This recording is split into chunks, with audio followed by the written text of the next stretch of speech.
so I'm gunning for the money in the bank. Coming with a dank, scrolling in the tank, rolling with the gang. You sit and I on the sideline tripping, I go to the hole with the rock like Pippin. Yeah. I'm okay. Do you trust Michael Badgley at this point? Yes. Okay, because there will probably come points in this game where we might get stopped toward the red zone. Do you trust Dan Campbell to, one, be aggressive or send Michael Badgley out there and try and get those points? Dan Campbell's going to be Dan Campbell. Dan Campbell's going to be Dan Campbell, and he knows that touchdowns win games and field goals get you beat, especially on the road and especially in the playoffs. Yeah. So if it's ready to go, if it's 4th and 3, if it's even a chance, he's going to go for it. He's going to be Dan Campbell. He's going to be aggressive. That's what's gotten him this far. That's what gotten him 2 playoff wins. Yeah, I think when it comes like Dan Campbell showing that aggressive traits, I'm all for it. It's just like the extra aggression when it comes like the play calling in those situations. Like last week before halftime, 3rd and 1, borderline field goal range, and within the 2-minute mark, we had a passing play, and that's where Kancey sat Goff and Frank Ragnow hurt his knee. That was unnecessary. Within 2 minutes, we can end the half with points on the board. Run it in that situation. Yeah, we have a tremendous run game. There's no reason why we shouldn't be running it on 3rd and short. So that's the only piece I would care to see is like if it's 4th and 1, 4th and 2, run the football, please. Yeah, I got please it. just run the damn football. What up, though? There you have it. Shout out to KG for asking the question. How crazy it comes down to that situation. Hindsight, the motherfucker, man. And I'm sticking to like that. That's my only. I know people might try to make this like an issue. By the way, welcome to the show. Hit the like button. We got the Woodward heavyweights. I'm Eazy. That's been Rax, Young Chris. We got KG. That was from Tuesday's show, if I'm not mistaken, last week. And people want to make this about the 4th down call. I feel like, and for the most part, I feel like everyone's kind of handled that responsibly because that's what the Detroit Lions have been all season. I don't think, for the most part, when I'm listening to like a lot of media members and stuff like that, I'm not hearing Dan Campbell getting killed for it too much. Although you could obviously point to it being a thing, but that's just how we've been living by it. As we spoke about it last week, living and dying by it. Live by the sword, die by the sword. Right? Yeah. My only issue is exactly what we said next. Run the ball. We ran the most on the 49ers off defense, I think, in Everdome. They kept saying throughout the game. Yeah. Run the ball. Run the fucking ball. Run the ball. Yeah, that's the one thing is I'm not going to blame the calls. I'm not going to blame the going for it on 4th downs. I'm not going to blame that. If I look at the things, the reasons I think the Lions lost this game was, one, the players didn't make plays in the second half. You didn't make enough plays to win the game. Nobody's going to hand you a trophy. You got to go out there and take a trophy, even when you got a 17-point lead at halftime. Nobody's going to just roll over and give you the conference. You got to go take it. And they didn't make enough plays. Nobody made plays in the second half to win the game. And then number 2 is they got away from the run game. You saw in the first half they were gashing them on the ground, whether it be Gibbs, whether it be Montgomery. When they were giving them the ball, they were getting at least 5 yards a clip. Like the 49ers could not stop them on the ground, and I think they got away from that in the second half for whatever reason. There was like 2 stuffs in the second half. One was David Montgomery, and the other one was the unfortunate fumble. I don't know, man. That hurt. I was at the highest of highs come halftime. Shout out to Bleach Report, shout out to Dose of Dion for having us on. But we were talking to our guy Herman Moore at halftime, and he mentioned 60 more minutes or however long it was, not 60 minutes. I'm sorry, like 30 more minutes until the Super Bowl, and I just started cheesing. I was just shaking my head like cheesing because it's just not even like I never fathomed that in my life. You know what I'm saying? As much as I believe in this team, the Super Bowl still felt like just unattainable. You know what I'm saying? So to hear that, and then you face the anger stage. Okay, what the fuck's going on here? Hey guys, let's get this together now. Come on now. Yeah. And I was calm. Even after the Jameer fumble, I was straight. Like it's like we were still up at that point. What got me, where the flip switch to anger, was the miss sack by Iffy. I'm not even blaming Iffy. It was just like one of those situations like, fucking course. Yeah. Oh, fuck, of course. Ducks the sack and then hits Juszczyk on the sideline. Yeah. And it was like, at that, it was like, okay, this is tumbling down. That was tough. This was tumbling down. And then, of course, and once the game ended, I wasn't actually sad or anything. I was kind of just like, okay, we shouldn't have been there. But then the sadness came. Woke the big up sad angry. hit. Yeah, the big sad hit. Big sad hit, man. I couldn't fucking shake it off, bro. I was like, come on, man, it's just a game. And it was like just a blanket over me. Like, it's not just a game. Yeah, it's more than just a game. That was the highest of highs the city has seen in a long time. We're there. We had it. 17-point lead at halftime. You win that game. You win that game. You go to the Super Bowl for the first time in franchise history, for the first time in Detroit Lions history. And, yeah, you choked it away. They choked it away in the second half. There's no other way you can say it. I know Lindsay and Neil were saying they don't like the word choke, but that's exactly what happens. When you let up 27 points unanswered, you choked it away. It's tough, man. It's still a great season. They accomplished a lot this year. And a lot the Lions fans can be happy about, but man, it fucking stings when you see what could have been, what should have been, and then they fell apart in the second half. That's the part that should have been. Had us in the first half, not gonna lie. Bro, George Kittle literally said it when he accepting like the award. Yeah. Trent Williams had pointed that out too. Like we had beaten the number 1 seed. Well, we had them beaten. We obviously didn't beat them. The game wasn't over yet. I guess go KG. Where were you up and down? How were you throughout the game, man? It's been a tough day, I'll say that. But ultimately, I'm still proud of my boys, man. They made it to places that, we didn't think that they could make. But, I mean, ultimately, it's like you said, I know we don't like the choke word, but I don't feel like the Niners beat us. I feel like the Lions beat the Lions, man, just straight up, man. There is no way in a playoff situation you can give up that big of a point deficit. And it was just the tale of two halves, man. They played a damn near flawless half of football that first half, and then the second half, it's a lot of things you can point to, mis-execution. Ultimately, I do got to put this one on Dan. I feel like he was a couple maybe over-aggressive decisions away from maybe giving us enough pad to get up out of San Francisco with that win. But I mean, hindsight is 2020. You played the video. Who would have thought that it would end like this? But I mean, it is what it is, man. But hey, it's tough. It's definitely a tough one to swallow. Foreshadowing at his finest in that video, man. Wild. Did you have beef with them not kicking the field goal at the time?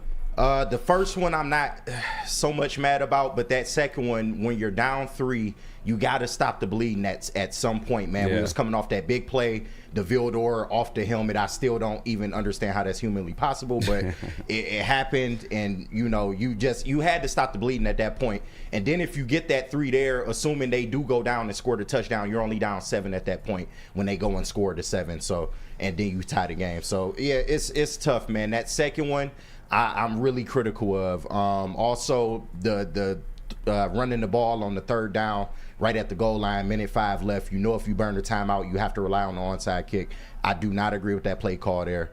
That's the worst one. Yeah, that was the worst one. That was tough. Timeout? Yeah. You don't run the ball. You can't run the ball there. Yeah. You can't run the ball there. You got a minute left. You got 3 timeouts. You're on the goal line. You need to score and keep all 3 of those timeouts so you can stop them and then get another chance at driving down the field, at making a play on offense. If you don't have all 3 of those timeouts with under a minute left or a minute left, you're cooked. You're cooked. Onside cook. Onside kick. And they ran the ball inexplicit. I have no idea why they ran the ball. I have no idea why that was even a thought. I get it. Like, you run the ball to win the game, to score. That's your best play. Not in that situation. You cannot run the ball there. That was the one that gave me that pissed me off the most. After I saw them run the ball, get stopped and call timeout, I was like, oh, it's over. See, I was in the standpoint on the second down, I wanted to run the ball if they were going to do it. I wanted on the second down. I had no issue with that just because we've done it this season. You think back to the Chicago Bears game. There's a couple of them where they ran the ball in those situations and we scored. It just, I don't know, man. If you are going to run the ball in that situation, I feel like don't waste the timeout still. Because you should have something in plan already. You can say, what's the next move?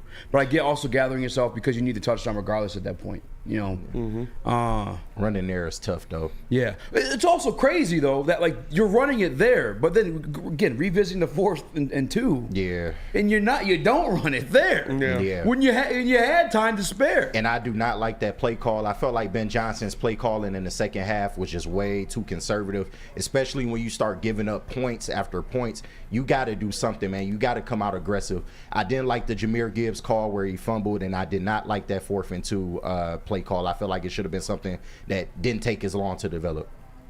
Chris, were you watching the game?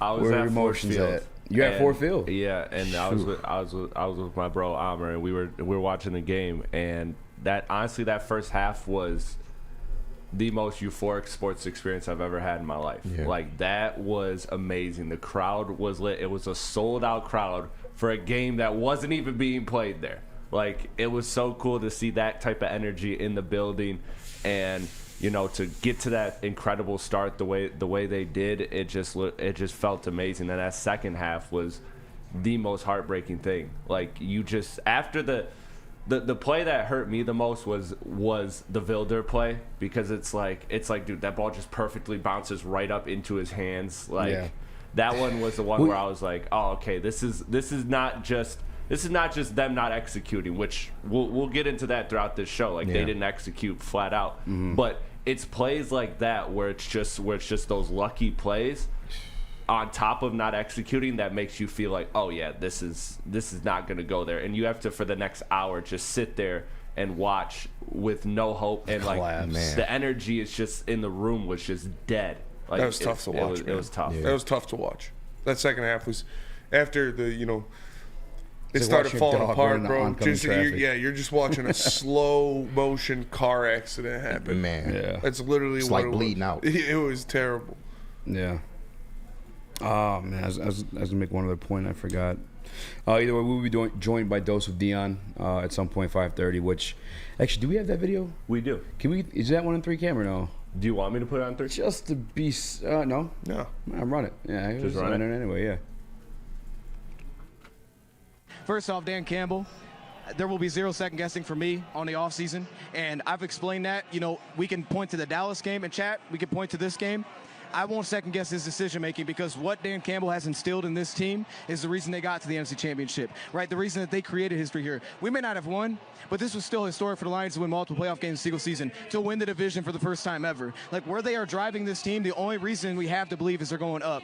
And Dan Campbell's decision making to be aggressive and put in this guy's hands, they didn't come through, but it wasn't a lack of preparation. It's not like you went out there and you didn't have a guy open. It's not like you went out there and you were lost. You had 2 drops on the play. You didn't come through. But you know what? He didn't stand back. He didn't take it out of Goff's hands. He said, let's go. Let's go end this football game. And to me, because of that, because of what he's instilled here since year 1, where he's brought Goff, because of that, Goff is playing his best football we've ever seen in his career. That's the reason that you can't question Dan Campbell's decision-making. And for most people that want to question, I will say this, your team's probably not in this spot, so I'll just throw that out there. The Lions are in the NFC Championship game with three other teams, and they're in a spot that we're going to see them for a long time as one of the top competitors in the NFC, because this team isn't going anywhere. For everybody out there, the reason that people are upset is because they're afraid, especially other NFC North fans, because what the Lions have is they have a quarterback that's going to be here for a long time. He's not old. He's going to get an extension, and he's already proved that with a top 3 cap hit, he could take this team to the NFC Championship game and play well enough to win the NFC Championship game on the road in San Fran. That's been his kryptonite. Also, this team is young. This team is built on rookies. This is not built on free agent signings. It's not built on splash moves. It's built on rookies that have developed from year 1 to year 3. This team is built on rookies. We threw up the graphic of what they were in 2023. Our first 4 picks are 4 of our best players on this football team. It's going nowhere because Brad Holmes is going nowhere. We have one of the best scouting departments, and when you throw that together, the future's bright. It's tough, right? This stinks, but at the same time, what we've seen from this team since Dan Campbell's got here, game by game or on a season whole, has been he's always found a way to pull them out of the ditch. Whether that was the 1-6 start, we brought him back to 9-8. This year, when we had a skid and he pulled him back up and he won the division, whether that's an in-game moment against Minnesota, he's always brought this team back. So there's no doubt in my mind, there's no reason to believe he won't do the exact same thing after this season, because a lot of these players are core pieces. These guys aren't going anywhere. They're on their rookie deals. They're going to be here for a long time. Future's bright, but it was a heck of a season. You take it for what it was individually, there was 4 teams that got to this spot. And we were 7.5-point underdogs. We lost by 3 points. We had a chance to win. We played well enough to win this game. We didn't beat ourselves in terms of penalties. We just didn't make all the plays that were out there. So if you want to question, that's fine. That's fine. Probably enjoy your team's offseason. You guys have been doing mock drafts for a while now. We're going to get started this week. Damn. Hey. Shout out to Dion. Dion, good kid. As much as he's a content creator, kind of quiet, reserved, you know what I'm saying? He was spitting. He's preached. Yeah. There was some, and to be honest with you, like, I probably would have been more sad or angry right away if I not had that guy next to me. Yeah, that was spitting straight facts, by the way. Too. Yeah. No cap in that. I can see your all. face. You looked hurt. So yeah, bro. He was just like he was talking that shit. That was preaching. Yeah, he's preaching for sure. Yeah, man. Shout out to Dose of Dion. We'll be joined by him at 5:30 to get some of his takeaways too. But we do have to go to break. Chris, where you get your merch at? Oh, I get my merch at woodwardsports.com by clicking on the shop tab. You do that today, you could get new hoodies, new tees, new hats, all guaranteed to turn heads. If you are tired of wearing the same old Detroit sports merch, it's a new era in sports wearables. Again, new designs, amazing appeal, the ultimate swag. Get the latest today by clicking the shop tab at woodwardsports.com. Come hang with the Woodward Sports Crew all throughout football season on Saturdays and Sundays. Join our college football and Detroit Lions live watch parties. Inside the 5, caught, end zone, touchdown, Detroit Lions! With money on the line, featuring different special guests and surprises. Start times will vary depending on the game. Only on our Woodward Sports YouTube channel.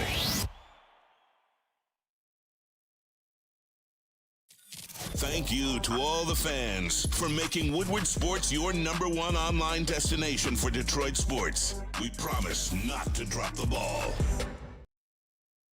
Your home is your most important asset. Flexibility in the sales process is key. When you work with Mark White and Associates, you can cancel at any time, for any reason, without penalty. Speaking of flexibility, check this out. Who you work with matters. Hire the best broker in the game.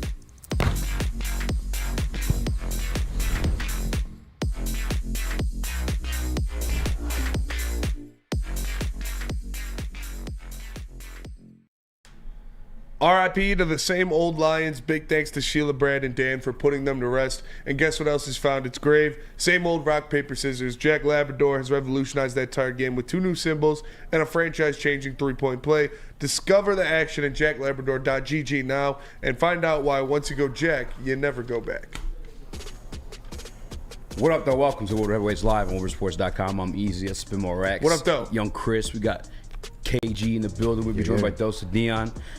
What are you so happy about? Oh, I didn't mess it up? Yeah, you were about to say JB. I did almost say JB. I'm not going to lie. Smash that like button, be a friend, tell a friend, share the stream. If you guys missed it, if you're just now joining, I highly recommend rewinding about 5 minutes. Especially if you felt the way I felt getting in my car to drive here today, because I was good and I was bad and I was good and I was bad and I hopped in my car and just, again the blanket of depression just came right back down. But that video from Dose, man, that'll get you pumped, that'll get you juice, and that'll get you feeling somewhat grateful. I do want to mention one thing though before we move into any discussions about Ben Johnson or Dan Campbell and the decision making. The comments about Kendall Vildor in the Woodward Sports chat, there was a flag on that play. Yeah. I, as much as I understand, it's a dropped interception. It would have been pass interference. Yes, it was a DPI regardless. Yeah. Had he caught the ball, the flag was still there. The reason why the flag was picked up and you don't remember it is because fucking Brandon Ayuk, with crazy concentration, made one hell of a catch. Yes. And I want to say one thing too, actually, real quick. And I don't know if let me check, make sure it's not in here already. I want to give credit to Brock Purdy, to be honest with you. Like, I feel like that was a big part of the difference in the game. A lot of the throws he was trying to force in that first half, they ended up being like incompletions or shot to Rodrigo first interception. I know he's been waiting there for a very long time. But a lot of those throws, instead of making those throws or forcing those throws, he tucked that ball and ran. And that was honestly the difference of our defense versus their offense in that second half.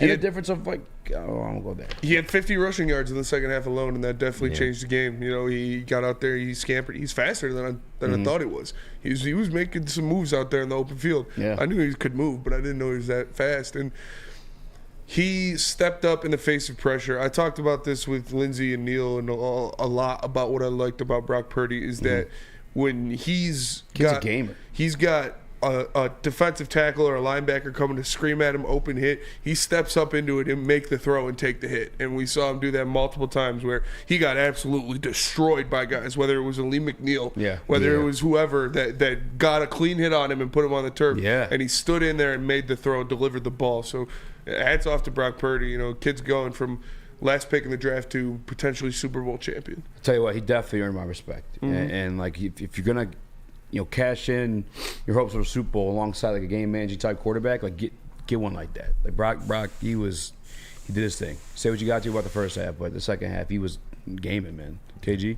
Nah, y'all said it perfect, and it was really, he had like a basic game through the air, 262, a touchdown and a pick. It was really the rush yards that did us in, man. And you just, when you see them get home, man, you just really wish that they could wrap up, man. I know it's tough. Man. I know mobile quarterbacks have been our Achilles all year, but it's something that in the offseason they definitely have to look at. We have to get more lateral and be able to not just – we have to be able to respond when plays break down. That's when the Lions have always been their worst. So I would like to see them try to make some headway defensively in that department. But yeah, those rush yards just absolutely sank us. Eduardo O'Neill in the Woodward Sports Chat says Goff stepped up. His receivers did. Absolutely.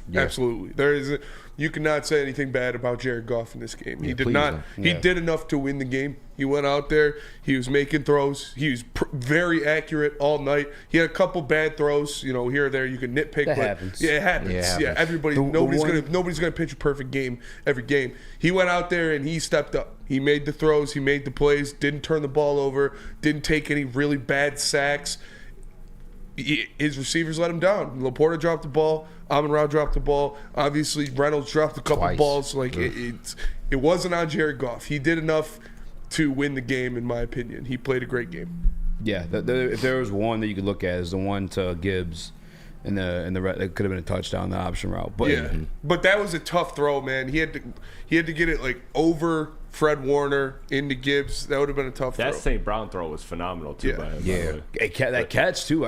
Just the turn, to grab that one. Mm-hmm. Chris, you want to say something? Yeah, no. I mean, to Spencer's point too. Like even the ones you're saying, like he didn't throw right. He threw it correctly wrong, if that makes sense. Like he was overthrowing instead of underthrowing those deep shots to Laporta and to J-Mo, and that's where, like if they're underthrown, then you risk the interception. So he played a fantastic game, but to go off of KG's point, that's what I told Amr at halftime, because Amr's like, my boy's like, hey bro, we're doing it, bro. We're going to a Super Bowl, and like everybody in the stadium's juicing.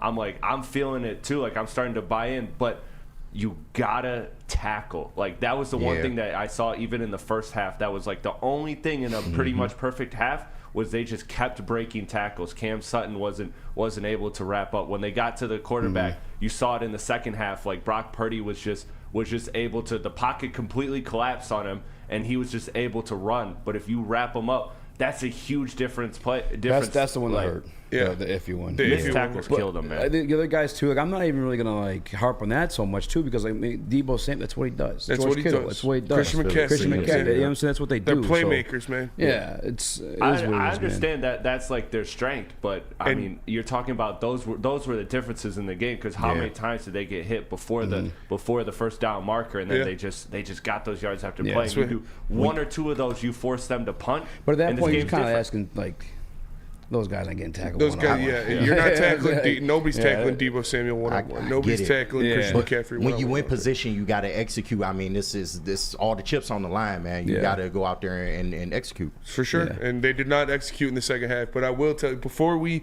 get into, obviously, we're going to be breaking down this loss. We're going to be breaking down a lot of different things. I want to put a positive note on it, because out of everybody that that played for the Lions, everybody that went out there and did things, I think one person executed damn near perfection. He obviously, he did have a drop. He missed the ball. But Jameson Williams went out there, and that kid played, man. That kid played. He did what he needed to do.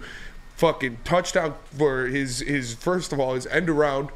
Just shows the pure, raw speed, athleticism, game-breaking stuff he brings. Man. I don't remember if he dropped the touchdown in the end zone. Yeah, that was he had the catch in the end zone that was all hands, contested, dude draped all over him, plucked it out of there, and he saved Goff from an interception. Yeah. Because Goff threw it behind him. J-Mo ripped it out of the man's hands. They was trying to, shout out to Jameson Williams. The kid played a great game. He did drop the one touchdown, but I'm not going to get on his back for not having his third touchdown of the game. The kid went out there and made plays. That one, the end around, and I remember it was Greenlaw or Warner, and I think it was both of them actually. But I remember just Warner trying to grab him. There's nothing there because he's so damn fast. Yeah. And then they showed him after the touchdown. He's looking at the replay like, God damn, what the fuck just happened? Yeah, bro. You see Bosa. Bosa bites on the fake to Montgomery, and then by the time he realizes, J-Mo's already 10 yards away from him. He's just like, there's nothing, you can't catch that. It's game-breaking speed.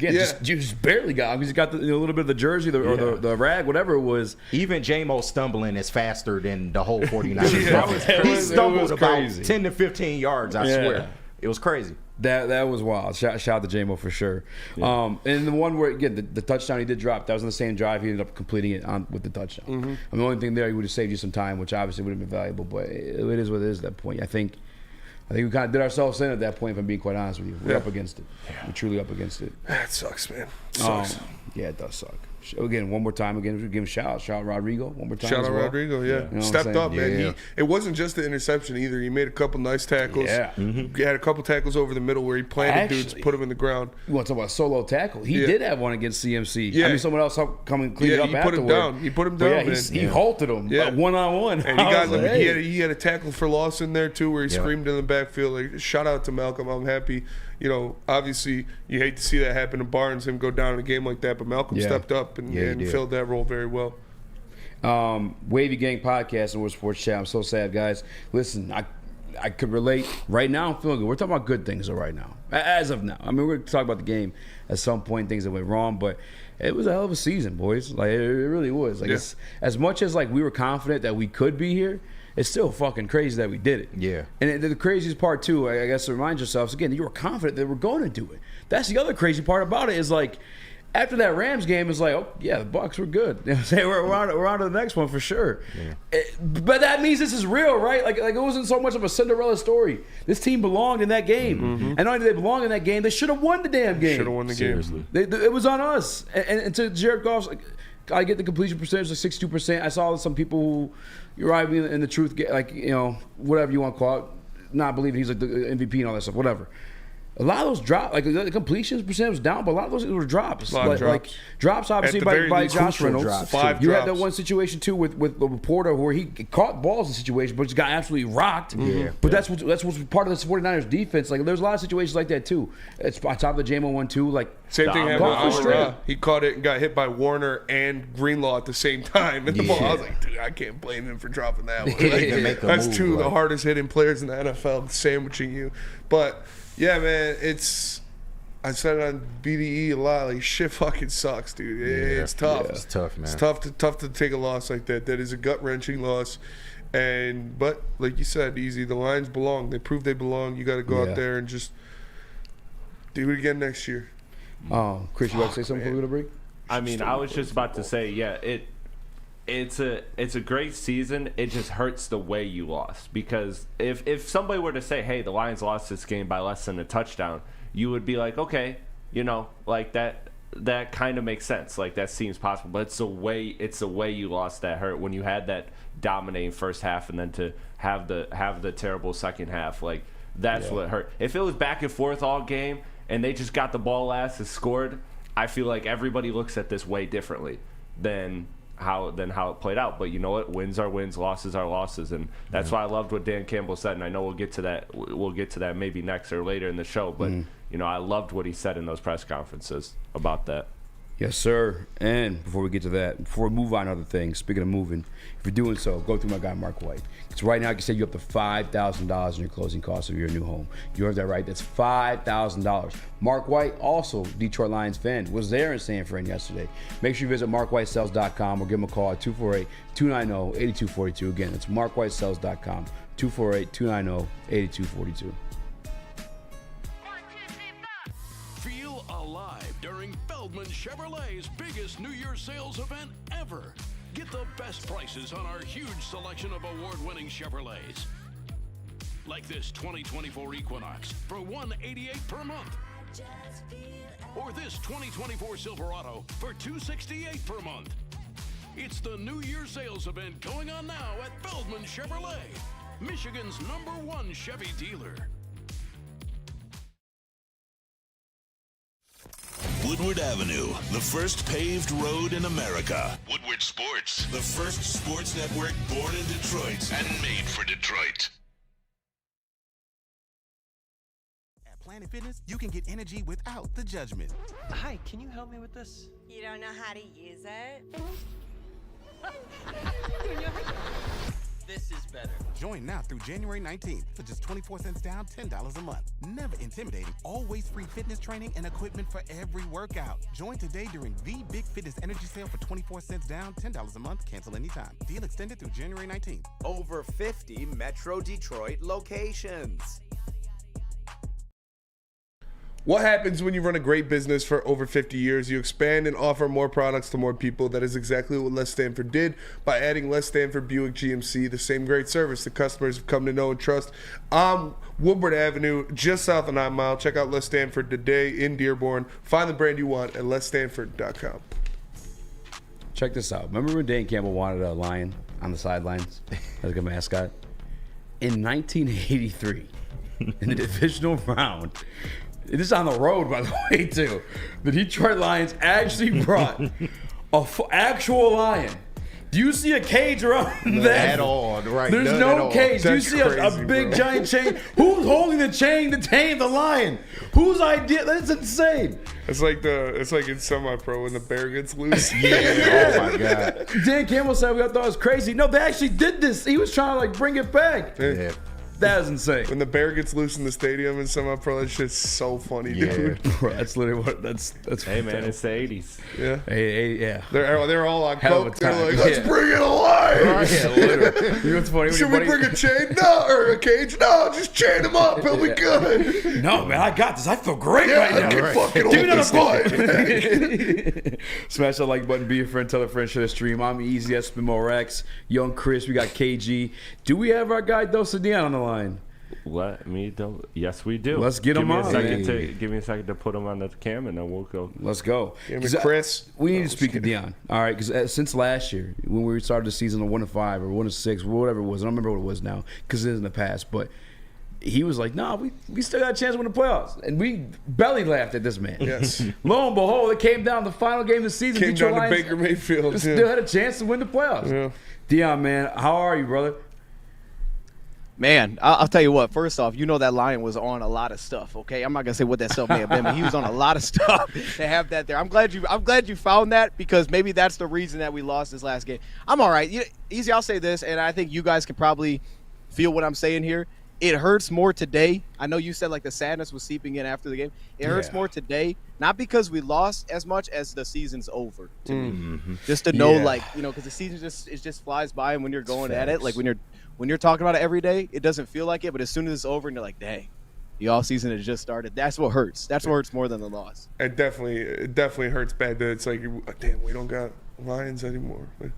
Now we actually got to do draft shit. But yeah, first of all, you know, great job last night on that Bleacher Report stream. You guys killed it. You did a great job trying to, you know, rally the troops. I saw your pops got a little emotional. Easy is about to get a little emotional. I can't blame him, man. It's a tough loss. Good. It's a tough loss, but you did it great. Your speech at the end to rally the troops was great. And I want to know what you think the turning point was in this game where the Lions kind of, you know, they lost control, lost the reins, and it all started falling apart. No, I mean, first off, I appreciate it. No, I mean, it's weird because I was doing the rewatch, and I kind of flew through it, but I did the rewatch, and it was weird because I walked away from this one. There was not a single point where I felt like, man, we weren't the better team. Like, I know that's, you know, people aren't going to want to hear that, but, like, truly, it was like coming into this game, it was like, okay, can we hang with this team? And obviously we learned at the first half we could do more than hang, but at the same time, it was so weird because I never really could put my finger on a specific point to what you're saying right there, and it's almost like there was a lot of examples of opportunities. You know, I think that was the best way to put it, is to me, like, we just weren't able to make, like, the one play that shifted the momentum in the past. Like, offense, defense, special teams, no one made, like, the off-script play, the thing that you weren't expecting, that, like, special play that would bring you back. So I don't know if there's the thing that I could point to in terms of, like, a specific play that went wrong for us, because a lot of things went wrong, whether it was a poor series there with drops, you know, Laporta, then Josh, the fumble for Gibbs, where it's like seemingly he was going the wrong way on the play. But it was almost more so the fact that we couldn't pick the other side up and just come through with, like, some sort of special play that completely flipped the momentum. It just never was there for what feels like the first time this season, especially in a one-score game. Yeah, man, I'm grateful that I was next to you to hear, because you basically summarized the season, and not even just a season, like, Pulled Eazy out of the mud. When the jersey began in 2021, with, you know, Dan Campbell coming in, just turning everything around. Like, it's something I think all Detroit Lions need to hear. We played it to begin the show too, and I agree with you too. During my rewatch, I felt the same thing. Like, I know we had it on the sheet originally, like, kind of decisions from Dan Campbell and Ben Johnson, but the plays were there to be made. Mm-hmm. They weren't made. You know, I even go back to the one where Laporta had caught the ball. I think it was a 2nd and 10. He had caught it, but he just got rocked, and the ball gets dropped at that point. You know what I'm saying? And then he obviously had Josh Reynolds dropping that I think on a 3rd 10 right after that, the clear-cut crosser he had. Like, it just Comes on execution, man. You know what's so weird about that too? Because like I always want to be able to make it simple, right? I think we always want to be able to find like the easy like in terms of, okay, it was young, we haven't been here before, so it was like the youth that didn't show up. But at the same time, though, Eazy just said, you couldn't even put your finger on that, because while youth had mistakes and maybe they left plays out there was also the veterans doing the same thing, right? It was like, oh my goodness, someone just needs to do something too. And it wasn't even always mistakes. It was just like the opportunities there to have above and beyond type of play, like the Laporta one. I think it's a great example because it was contested, and we just didn't have it. Yet at the same time, you know, you could even pull back like the first half, right? And I think of the St. Brown one, where it was kind of like the Laporta one, where he drops it, and you're like, oh, that was contested, but he didn't come up with it. But the very next play, he's the guy that bounces it back, and he makes the little run after catch first down, and like, all right, he made up for it. But it's just like in the second half, we couldn't get that play. We couldn't have like the beyond the script type of play. I really put together a whole graphic of just missed opportunities. It's unreal. Every drive just felt like we had it, offense and defense. It's tough, man. It's weird. Speaking of defense, last word you left off there. They're in the chat already. The people want to fire AG. That blows my mind. Do you not understand the offense they held to 7 points? The difference in the game was literally Brock Purdy going off script and running. Like that is Brock Purdy making a play. That's not AG adjustments. That's the other thing, too. The Juwan Jennings, the catch. Did you see the catch he had to make for that play to continue on? Mm-hmm. The catch that Brandon Ayuk made to sit here and be complaining about scheme. Are these people crazy? That's absolutely nuts. I mean, look, I get it. I hear it because we hear it all season, but it is absolutely crazy, okay? I mean, first off, you just nailed it. I mean, you didn't even bring up the Brandon Ayuk play, which we were literally there for an interception, bounce off dude helmet, somehow the guy catches it. Like, those were the plays that got them back into it. And yes, they did things well, right? They had adjustments. I mean, I look at the second half and I said, okay, right? Immediately to start the second half, they had a beater for a coverage that we were running in that certain spot, you know, all game long. They had a beater for it. It's like, all right, there's a big chunk play. But still, the defense, to be honest, while they didn't get like a stop and hold them to zero, and again, I think it's the point you just made. A lot of it's about execution. Like sometimes it is scheme. Sometimes like that first play where they get the big chunk play, it's like, yeah, they had a good play for what we're doing defensively.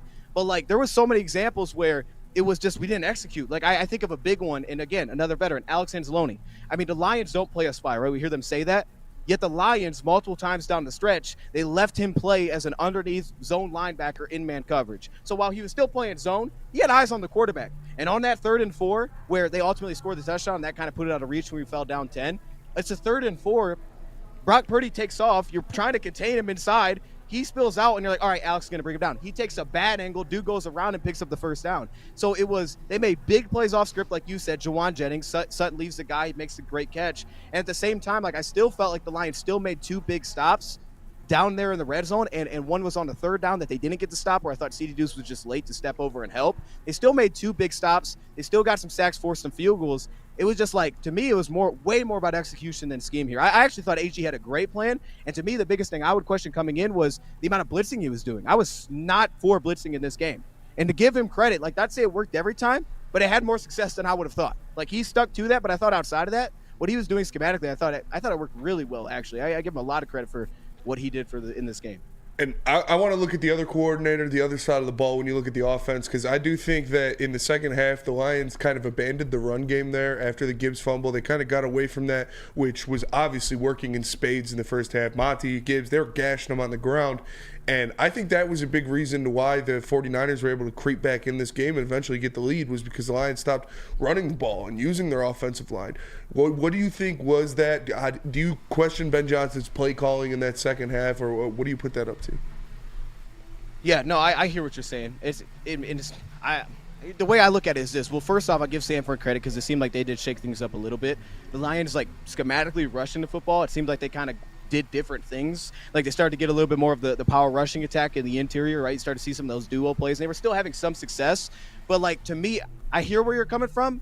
The biggest play I would point to there is the 4th down, right? The second 4th down. Because when I look at that one, to me, a lot of credit to San Fran. They showed man dropped out in the zone, and the Lions literally had nobody open. You tie that along with the breakdown they had in the interior. There was just nowhere to go with the football. And it was like you had a setup for what you expected because of what you've been getting all game, and it was just not there. So for that play, like in particular, like that's one of those ones where I point to the scheme side. It's like, yeah, we had some. We thought they were going to get some. We did not get that at all. I give them credit for changing it up. But I think when, like, I'm just looking at how these drives end, right? You have the Josh Reynolds incompletion. We were moving the ball to start the second half. You know, you go on to the next drive. Obviously, you have the Jahmyr Gibbs fumble on the very first play. and it was one of those trap runs that I liked coming into the game. You know, you have the other 3 and out, which, to your point, right, that's where you can argue getting away from the run. But on that first down play, you go for 0 yards. Sam Laporta missed the block, and then like we talked about, you drop back-to-back passes there, and you're like, all right, those are things that you expect them to get. And then again, you move down the next possession, it's the 4th down stop, right? You're moving the ball again. They had a good play for what you did. Like, so that's like one of the specific areas where I'm with you, and then they scored at the end, but you know, we were down by 10. I don't know. I hear what you're saying. I think to a point I can understand what you're saying because the run game was working. I don't know. It feels more hindsight to me though than anything. But I do hear what you're saying. It just feels more hindsight because the plays were still there to be made. And if the ball's in Josh Reynolds' hands, I expect him to make the play. That's fair. That was my number one reason why the Lions lost this game, is that they didn't make enough plays. Nobody's going to give you the championship trophy. Nobody's going to give you a conference, especially not the 49ers. You got to go out there and make plays. I say it every week. Big time players make big time plays in big time spots. Nobody on the Lions made plays in the second half, and the 49ers were making plays all over the field. How about go ahead.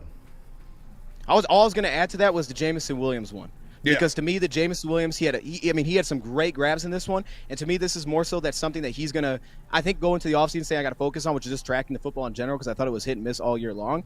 Mm-hmm. But, like, even that was one, right? That was like, it felt like if someone's going to come, it's going to be J-Mo. We hit on no trick plays. That one was like right there. He just made a great grab, and it was like, nope, it's not there. It's not there. So I agree with what you're saying. Sorry, Eazy, go ahead. No, you're good. I was going to ask, like, because I know you had good things to say last night. And honestly, I probably already know your answer. But I guess confidence to be back in this game next year. Yeah. I mean, look, man, it's hard because the NFL playoffs are so hard. Like, if almost, and I know people are going to think I'm crazy, but I think if this was like a series, I would have trusted us to win this series. Like, after watching that game, I just think we had way too many answers against this team, especially on the offensive side of the ball. I think we would have beat this team in a series. And I know, coming in, I don't know if I would have preferred that. I think walking out, I would have preferred that. And that's why it's so difficult, because as we know, like, that's just the NFL playoffs, man. It's like, and it's so many of these teams historically. I mean, now we're seeing it with Bengals. Maybe it's a little bit of an injury thing, but it's just like, yo, one year they're there, and you're like, okay, they're going to be there every year. And it's just they're not. And it's just one play. Like, I mean, we could go back to the Rams game and look at that and say, what if there's no holding call? What if Hutch doesn't draw the holding flag on that play, right? What if Cam Sutton doesn't break it up after having a rough game and they kick a field goal there? I mean, we might lose that football game. I mean, it may have been one play difference in that entire game, and we may not be to this point, and then people are questioning, the validity of the season. So it's hard to trust that, but I will say this. I think where it has to start is just getting in there. And I know, pause on that. Okay, I got you. It's just getting into the playoffs, and I do believe that the Lions are built to do that. It's a tough division, so it's not going to be easy. I think it's a really good division on the up, but I think just getting into playoffs is a challenge, and the Lions, to me, are for sure built like one of these consistent playoff teams. Dose, man, I appreciate you coming on. Any words to keep our heads up before we let you get going? Oh, dang. Man. You're asking him to do it two nights in a row? Yeah. He's just so good at it. Yeah, like, I know, bro. The speed, look, hey, man, first off, shout out to Eazy, because that thing's popping. I'm like, yo, there's a lot of people watching this. No, man, I mean, look. Yeah, shout out to you. You killed that, by the way. That was phenomenal. Off the top of your head, too. Because we were supposed to wrap up after the game. They're like, oh, a little post game. A little post game. Yeah, no, look, if I would have posted that, I got 3 likes on that thing. You made it, like, blow up. But I will say this. Man, I would just say this. Like, it's one of those things where you hate to hear as a fan, but, we can't really control what's happening, so we're just watching. Man, I'd say just be grateful for the fact that we got to watch 20 games this year, because, I mean, that's crazy. Yeah. I know that's never happened. Lions. We got to watch 20 games. We're on Senior Bowl week, and the Lions just got done playing football. So just enjoy that. It hurts in the moment, but to be honest, I could be alone, but I think most people are like this. It still is fun, even when they lose, to just watch the moments of it. And I will say the Lions' future is clearly bright. We have a quarterback in place. We have one of the best draft departments, so we should all be excited for that, because they're going to go nail the draft again. And if anything, like, you just know that they're going to be active, right? This is not a front office that's going to sit back and be like, no, we got to make every pick where we're sitting. They'll move the board if they want somebody. So it's going to be a lot of fun. They're built for the long term, and that's what they said coming in. It's about winning every year, not going in all one year. So this is something that we should be excited about. Give yourself a shout out. Where can people find you if they want some more Dose of Dion? Yeah, you guys can find me on Nickelodeon, Disney Channel. No, I'm playing. Hey, look, man. Look. You could Dose of Dion, man. Just Dose of Dion. I'm over there, and also, yeah, we do some shows over there on Bleacher Report as well. So shout out to them. We do some weekly shows over there, and I think that's going to continue to the off season. I guess we'll see how it goes, man. I appreciate y'all having me on. I appreciate it, man. This has been a great season. Thanks for having me on this year. All right, I've told y'all. I told Eazy. I don't know if I told you this in person, but like I'm telling y'all right now, like this is top notch, man. You guys are top tier in terms of like the chemistry that y'all got. It's an amazing watch, and there's the reason that so many people tune into this. So I appreciate you guys. Hey, bro, we appreciate you, Dion, man. You one of the best in the city at doing Lions content. We always appreciate you having on, and we're definitely gonna have you on for draft and going forward, man. It's always a pleasure. He's going down to Senior Bowl this week. Hell yeah! Oh, we're definitely gonna get you on after that. Oh, absolutely, absolutely. A little virtual call-in. I'm down. Hell yeah! Appreciate you, brother. Appreciate you, brother. Dude, Dion's the man. He is the man. Dion's the man. You guys killed it last night. Appreciate you, man. Wise with the GOAT, man. Yeah. Honestly. Makes it easy. Did you see what he rattled off? Like at the top of his head, he hit on every single thing. It just with passion, too. Passion. Not one stutter, not one slip up. Man's got Kid talent. going. Man's got talent, dude. Yes. God-given talent. Well, let me tell you guys about Guardian Alarm. Guardian Alarm offers you customized solutions from real experts. Their professional technicians take the time to recommend security and automation solutions specific to your needs. They also have 24/7 professional monitoring. You can call them anytime, day or night, and no Guardian Alarm team member will stay on the phone as long as needed. And of course, you have technology backed by people. Your safety and security deserves technology has been proven to work and people who have been proven to care. So call them at 1-800 Stay Out. That's 1-800 Stay Out. And let them know Woodward Sports sent you. Winning is a habit. So is listening daily to Woodward Sports. We're glad you're a winner, and thanks for listening.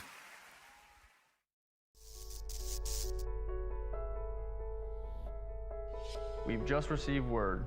The world's cannabis supply has vanished. The public is outraged and has taken to the streets in response to this tragedy. The individual responsible acted alone, and we can only hope they will make things right soon.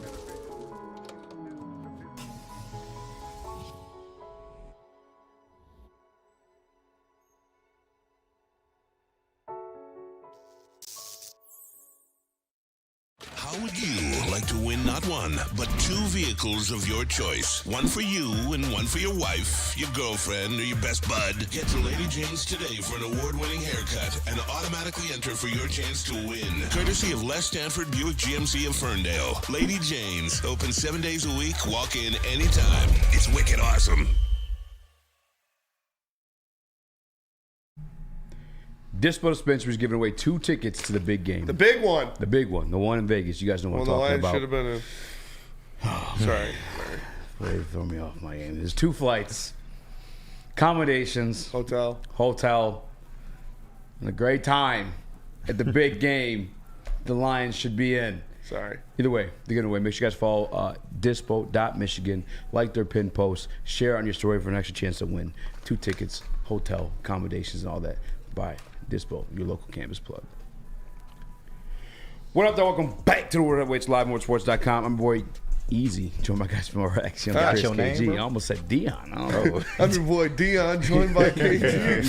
that was Get it wild. together, Eazy. Bro, it's only been three shows I missed, man. You already forgot? No. No, I almost called myself Dion. Oh, Yeah, I'm like, he got his name. What up? I'm your boy Dion. I aspire to be as great as my guy Dion.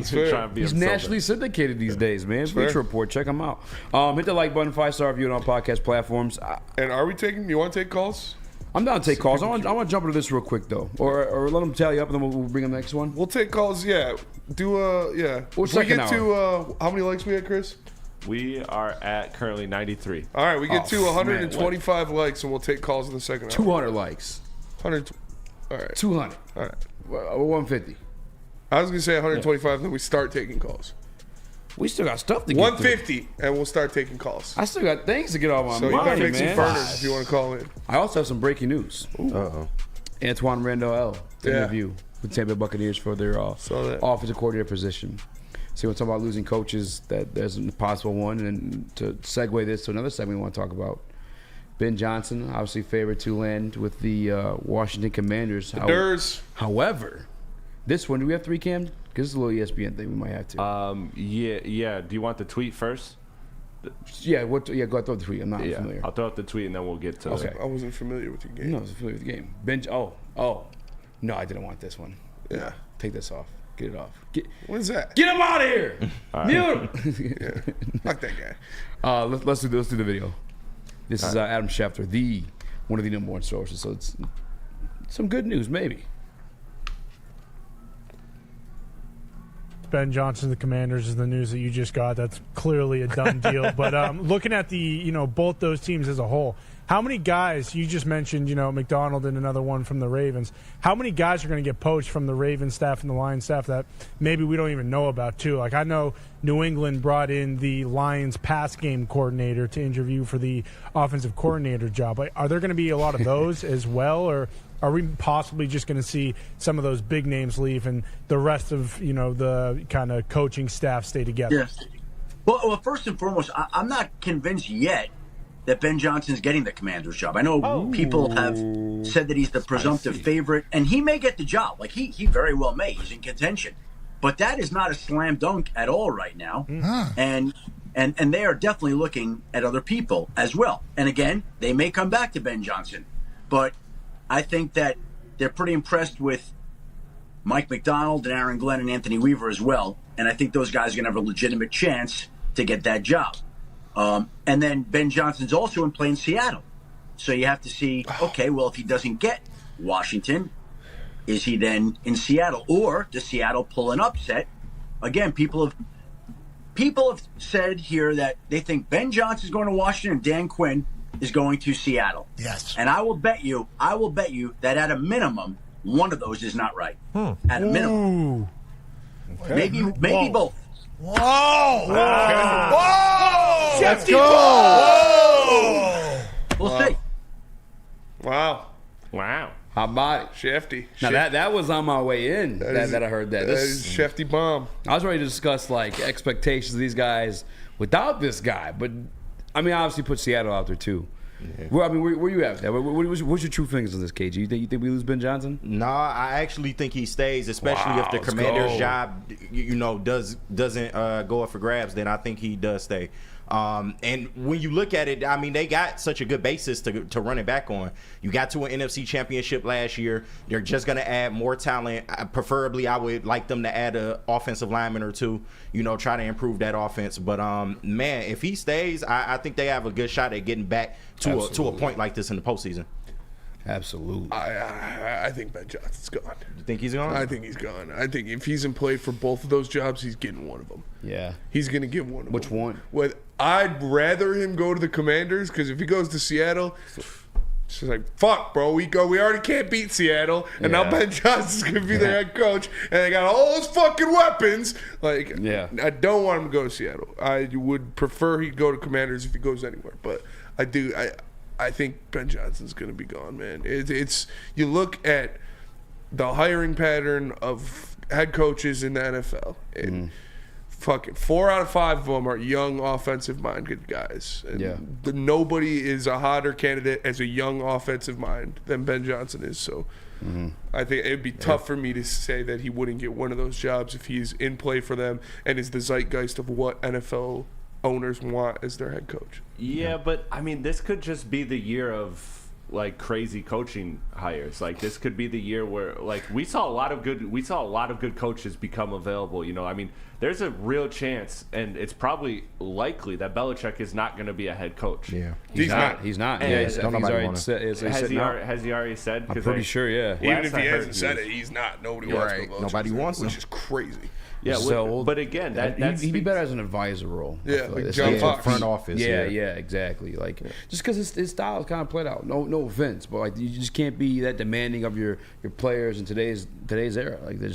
They're fucking millionaires first and foremost. You're not as established as you were in New England. It's going in somewhere new.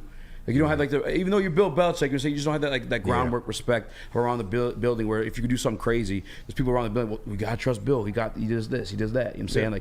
You don't have that coming into elsewhere, and it's a different era. People are saying he might not want those jobs.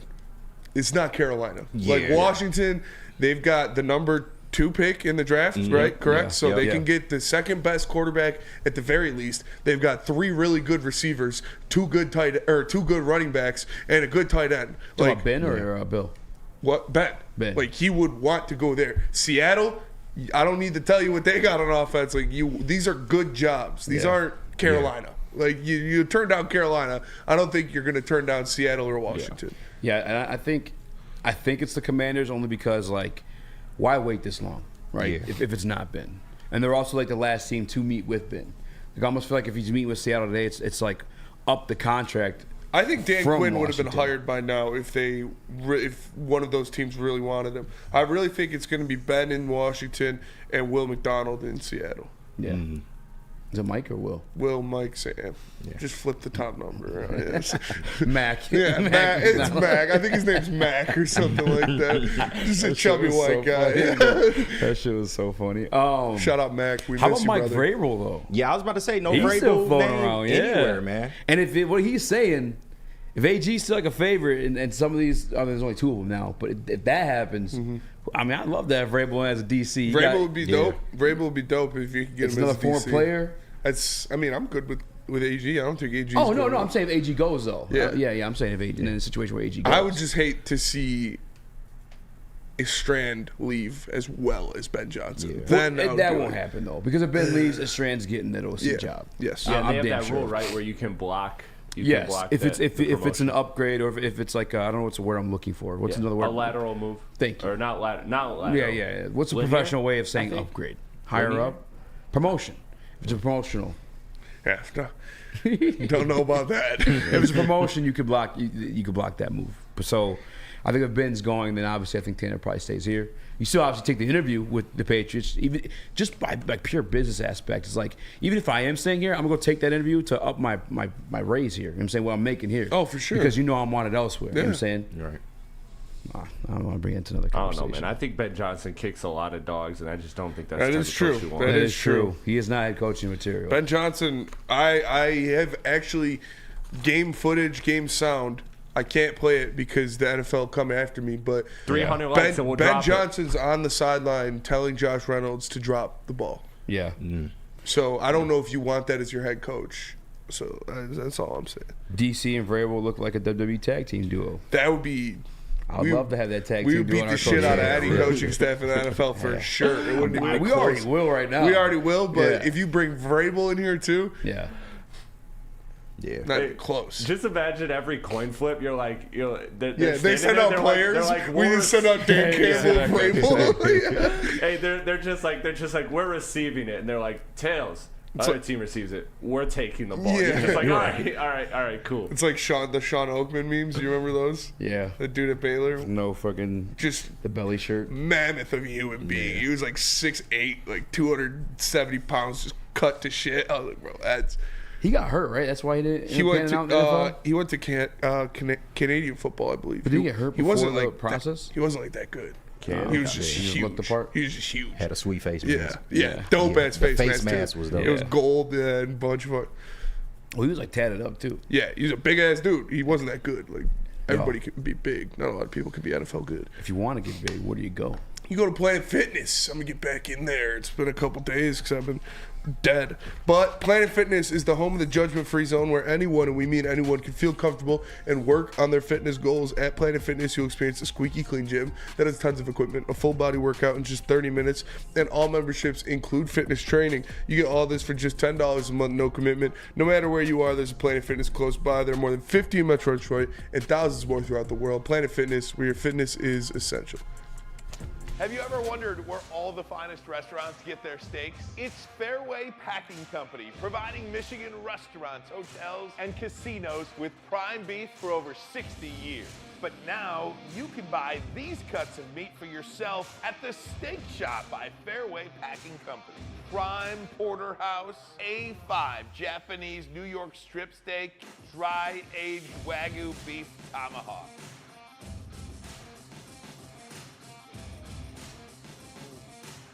Delicious.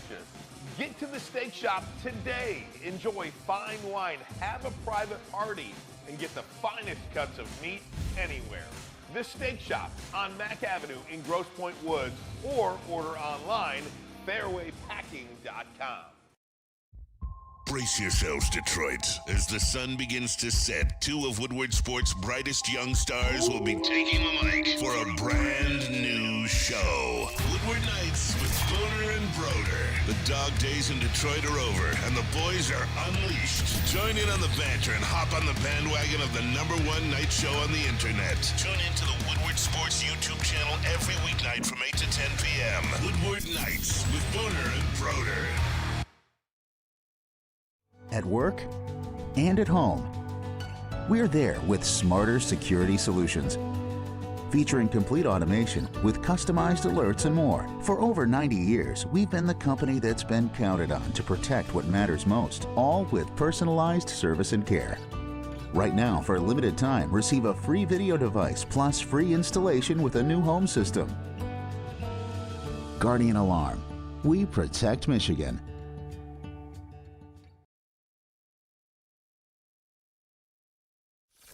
Woodward Avenue, the first paved road in America. Woodward Sports, the first sports network born in Detroit and made for Detroit. Premier Pet Supply. Give your pet the best. Premier Pet Supply is hands down Michigan's best pet store. Family owned and operated for over 30 plus years. All the conveniences of the big box retailers, but you know the people. Over 60 brands of food with nutrition experts to help you. Same day, local, curbside, home delivery. Premier Pet Supply. Give your pet the best. www.premierpetsupply.com. What up, though? Welcome back to World Heavyweights Live at WordSports.com. I'm Eazy, Spimo, Rax, Young Chris, KG. Smash that like button, be a friend, tell a friend, share the stream. 25 more likes, we'll open up the phone lines. You guys can do all the bitching you want. I'm not looking forward to it. I'm not gonna be honest with you. I'm already seeing some comments. I'm just like, what games you watch? At some point, guys, you have to give another team credit for what they did. Yeah. And you have to just recognize we just didn't execute. Even when it comes like the play call, it's like, because and I'm not like bashing it all, but it's like run the ball more. And by the way, that's why I thought the game plan should have been. That's what the game plan was. The first half, we were up 24-7. It worked pretty well. But the passes that were completed, again, they were there. Sam Laporta. Now, yeah, exactly. Just the other team made plays, so give them credit for executing on it. You know, in the absence of Ben Johnson, I asked this to Dose of Dion. I want to ask this to you guys too. Where's your confidence level of the Detroit Lions continuing to be like what they are? I guess offensively. Because me personally, I credit him a lot. I credit him a lot too. And it should be that way. I mean, I should have brought the numbers beforehand. I didn't want to be like too negative because I want to be positive. It's an easy day to be sad. I don't want to do that. But the numbers before Ben were atrocious. It's true. Yeah, it was bad. And I get like, okay, DC, he makes the right hires. Well, the first hire was Anthony Lynn. That didn't work out. And Ben, they had a relationship prior because of Miami, but it's not like he brought on Ben. Ben was already here from like the name I will not speak, the motherfucker we all hate. And then he just once Anthony went away, he was like, look, I have a couple ideas. Let's try working these, and they did it, and things turned around. It was night and day. Now we have Tanner Estrand, who was like in the wings, becoming his protege. I think he moved from. I think he was a tight ends coach last year. They moved him into like the offensive passing game assistant or passing game corner, whatever it is, to groom him to become that OC. But it's still not Ben, right? Yeah, like, sure. I mean, were you at with the confidence? Okay, actually, you had your hand up, Chris. I apologize. I'm gonna go to you first. Yeah, I mean, the only difference is you're not. Yeah, literally. You're not wrong, but you're not anyone? Anybody else? Is there anybody else? KG, you had something to say. Let's go to the couch cam. Let's see what they got to say. I want to say this when it comes to what you're saying is you're right. Ben Johnson, whoever we hire, is probably a downgrade. But the difference between the pre-Ben Johnson era of Lions versus now is that you've had years of a groundwork of a system that works, and you have, like you said, you have somebody that's been groomed under Ben Johnson. So and the talent is there too. Like, this is a more talented offense than it was when Goff first got here. So it is a downgrade, but there's a lot of things in place to believe that it can still be a very high level offense. That's actually a phenomenal point. Yeah, there's the pieces you have in place and the system that it's already shown works. Like, you have these guys who, I don't think Jamison Williams, Jahmyr Gibbs, and Sam Laporta and Amon-Ra St. I don't think these guys are system-dependent players. No. Like, these guys are, you put the ball in their hands and they will make plays for you. So I think this system has shown that you've got the pieces around it to, if you have a Jared Goff in there who can get the ball out of his hands into their hands, they can make the plays. You've got that top tier level playmaker at all levels of this offense, starting with Penei Sewell, and then you look at Amon-Ra St. Brown, and then you look at a Jahmyr Gibbs and a David Montgomery, a Sam Laporta, a Jamison Williams over the top. Like, you have weapons all over the place to where anyone who knows how to call plays will be able to make this offense do some things.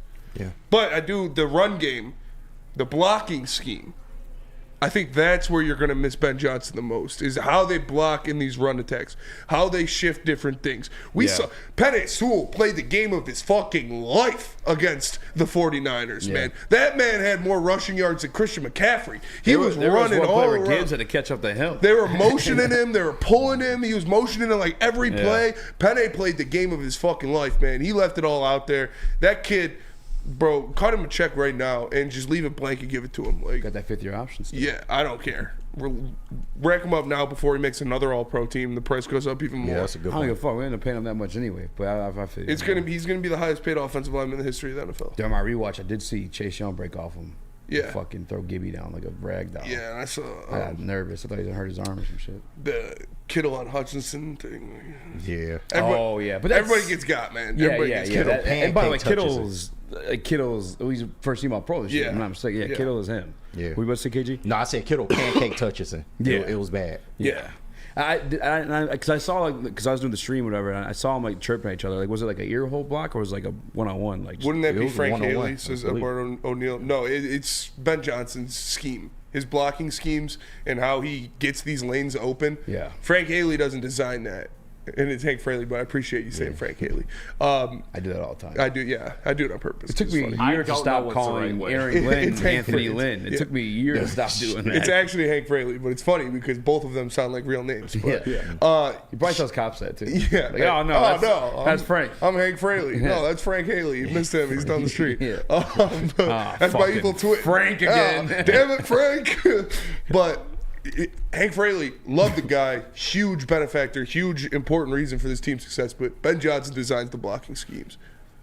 Yeah, I mean, again, they had a long time relationship though, because Hank is another guy that was there with the Patricia regime too. I said I wasn't gonna say the name, and I actually said, "Damn it, man!" Well, the season's over. We can't really. But they work hand in hand. And I think that's why when you heard like there was speculation that Hank would go with Ben to become his offensive coordinator, because he knows how to. He would actually need him to help teach these other linemen, and it had to be, like you said, it had to be a promotion situation, because you can't just bring them over like linear unless you're offering them a shit ton of money, but they can still block that entire situation. Season's over, bro.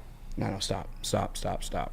Here's my thing. Should be 2 seasons. Because you said like we have other guys that aren't like system dependent. But the biggest piece of this offense, at least what's going to become the most expensive piece of this offense, is system dependent. Yes. And that's Jared Goff. And I think that was the difference yesterday, is like, as much as Kyle Shanahan, you could throw whoever in there. Fucking, literally, Mr. Irrelevant is in there right now. They're in the fucking Super Bowl. Yeah. It's going to work. When that was shut down by AG, for the people who want to discredit AG, when AG shut that down, he made plays. He broke off the script, and he was able to run and for 50 yards, bro. 50 yards. Yeah. Big ass dummy, 46 in the Woodward Sports chat, staying true to his name. He says, "Don't get it twisted. This is Dan Campbell's offense." Okay, you keep thinking that shit. Name fits the comment, brother. Yeah. But it's, keep thinking that. Got a brand. We'll see. KG, you on this one? No, I mean, y'all said it perfect, and I think you only got to. I think you only got to worry if it's an outside hire, if it's not like a Tanner or a Scotty Montgomery even. And that's, that's not to say that an outside hire can't have success, but like you said, Ben Johnson built this system from the ground up with Jared Goff's strengths in mind, and a new offensive coordinator trying to implement a new system that could spell trouble. But if they can keep an in-house hire, I have more confidence. But even still, Ben Johnson, losing him, that's going to be a blow either way. And you really want to see what Jared Goff is made of after this year, because if Ben Johnson does move on, you do get a new OC. Now we're going to really get a look at Goff, and okay, can he beat the system, or can he at least adjust from one system to another? Yeah. So. Yeah, that's why I'm hoping it's Tanner Strand, just because, again, he's learned it all. All right, relax. I mean, people in the chat are going after Hutch right now. Like, Hutch had those two big swats. He batted the ball down a couple times. Like, he didn't go out there and. In my mind, he could have got a half a sack too on that one play. I swear it was a lead. I know. I don't know why he didn't get credit for a half a sack. On that and play. he had fucking 8 sacks in 4 games. Like, cut the guy some slack, man. You can't get 2 sacks every fucking game. Yeah. He had 2 big batted down balls. I'm not putting it on Hutch. Could he have done more? Yeah, but I'm not gonna rake him over the coals for it. Like, also, George Kittle chipping him and stuff. Yeah, exactly. You witnessed that too. But as much as like Penny, we're ready to crown him the best offensive lineman in the game. I mean, there is a current holder of the crown, and he got to play on the other side of the ball. His name's Trent Williams. Like that's a piece of it too, a little bit there. But we do have to go to break. I got to tell you guys. Actually, no. Spinning, you got to tell us about Lady Jane's. Lady Jane's. Coming to Lady Jane's Haircuts for Men for an award-winning haircut experience and register to win a trip of your dreams and all expenses paid suite for the 2024 NCAA tournament. That's right, no expenses spared for you and 5 of your best buds. Lady Jane's Haircuts for Men, open 7 days a week. Walk in anytime. It's wicked awesome. Stop searching for a vehicle and start finding one. Les Stanford Chevrolet Cadillac makes it easy. We harness the power of multiple dealerships and own the biggest selection of GM brands in the area to get you the car you need. With the Les Stanford Group, you'll have access to 4 different dealerships, providing you with more makes, more models, and more choices. We're connected to more than 1,000 vehicles. And with so many high-quality CPO vehicles available, you'll find new car quality at pre-owned prices. You can start and end your search at lesstanford.com today.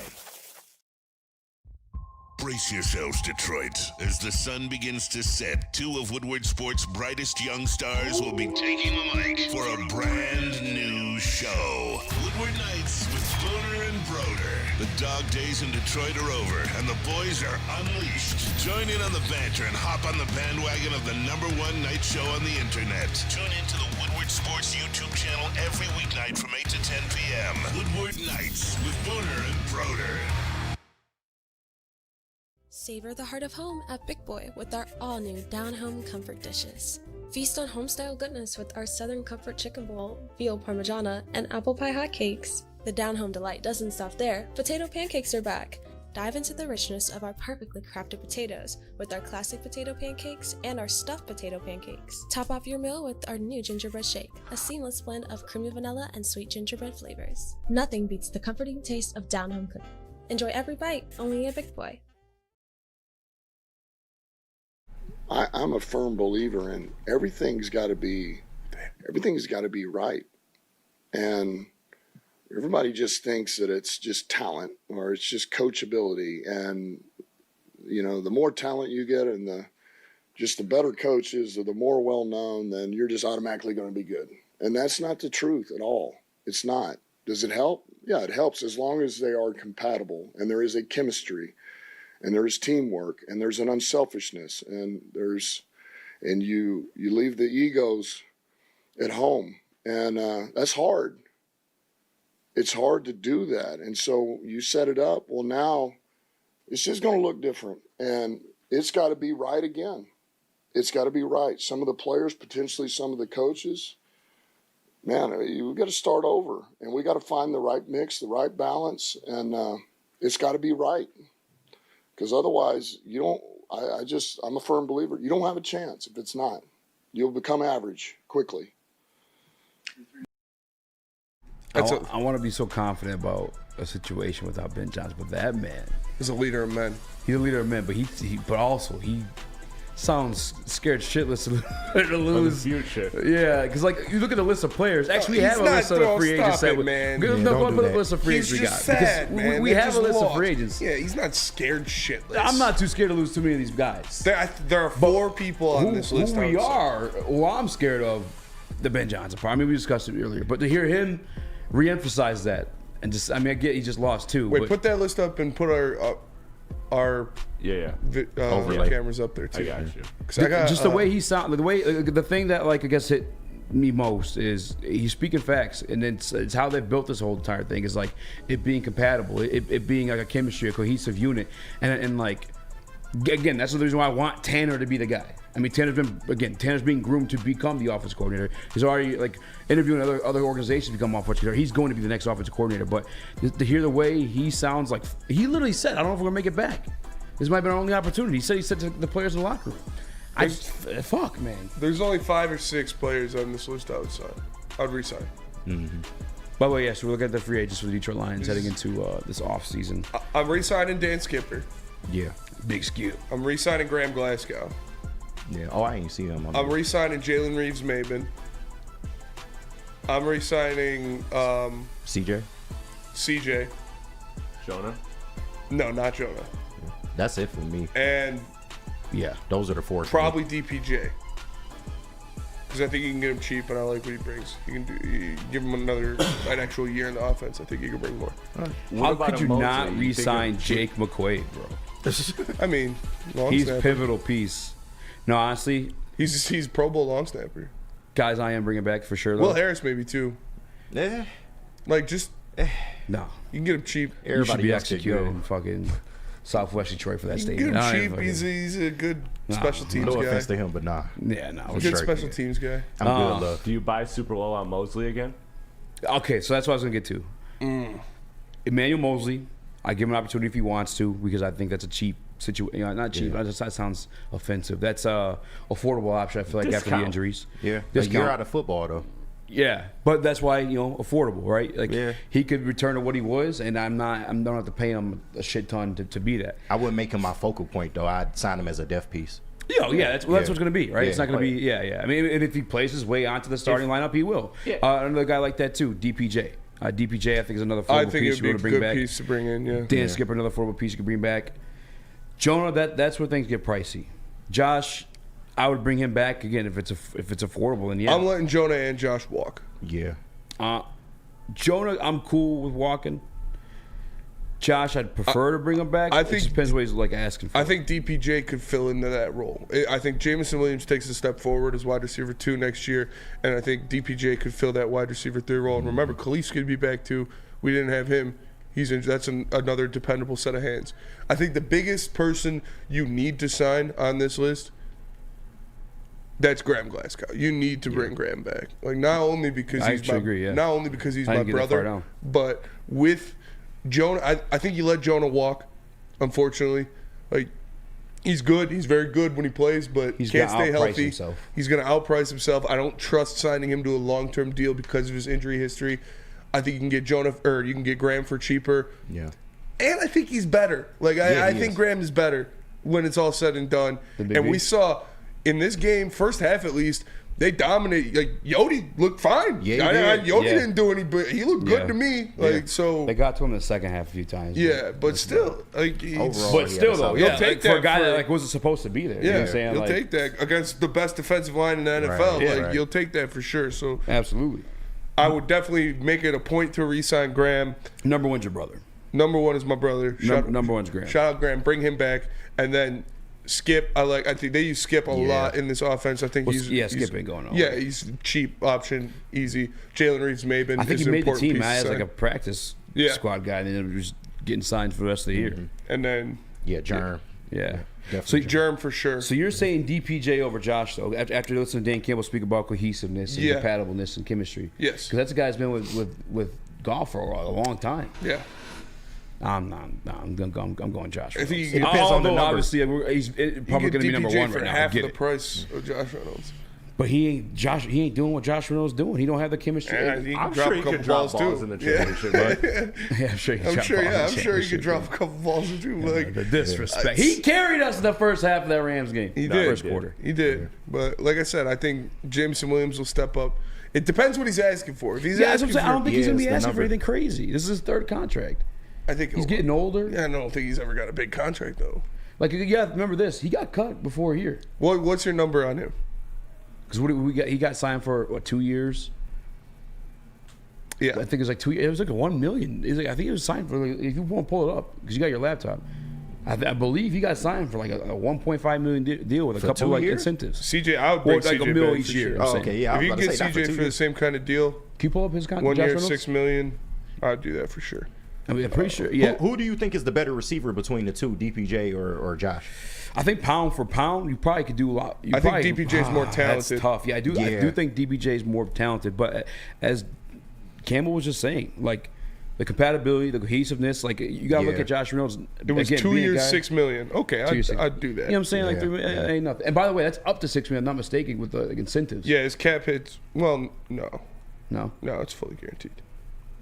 Pretty sure. Well, Wow, his cap hit. I remember because we did a video on it back in Studio B. In 2022, his cap hit was $2 million. In 2023, it was $4 million. Yeah. Sit him down in the office, loop those drops, and get him for a discount. I would. Like have somebody animate like money bags dropping out. Right, in the right. ball, I would bring him back this for one that. you lost 500,000. And this yeah, exactly. One name. Graham's the most important one to bring back. I though, agree. I think. Yeah. Same for you. Yep. Where you at with Jonah though? Jonah, I'm letting him walk Yeah. because they've done too good of a job at replacing those guard spots when they need to. Yeah. So I feel like you can let him go. He's going to be a tad pricey. Go out in the market or go in the draft and get another guard for that spot. I agree. Yeah. All right. Go ahead. Just like Evan Brown last year. Same thing as Evan Brown last year. Yeah, exactly. Chris, you had your hand up. The one I keep looking at, and I know he's not the most important, is Emmanuel Mosley, just because that secondary needs Yeah, so I'm much bringing help. him back too. And the depth piece that he could be, like if you get him and you kind of put him in like a Jerry Jacobs role where he should really be a third or a depth piece, and he has one or two good games in a season, well, maybe Cam Sutton's out for a game or whoever we bring in is missing a game, like.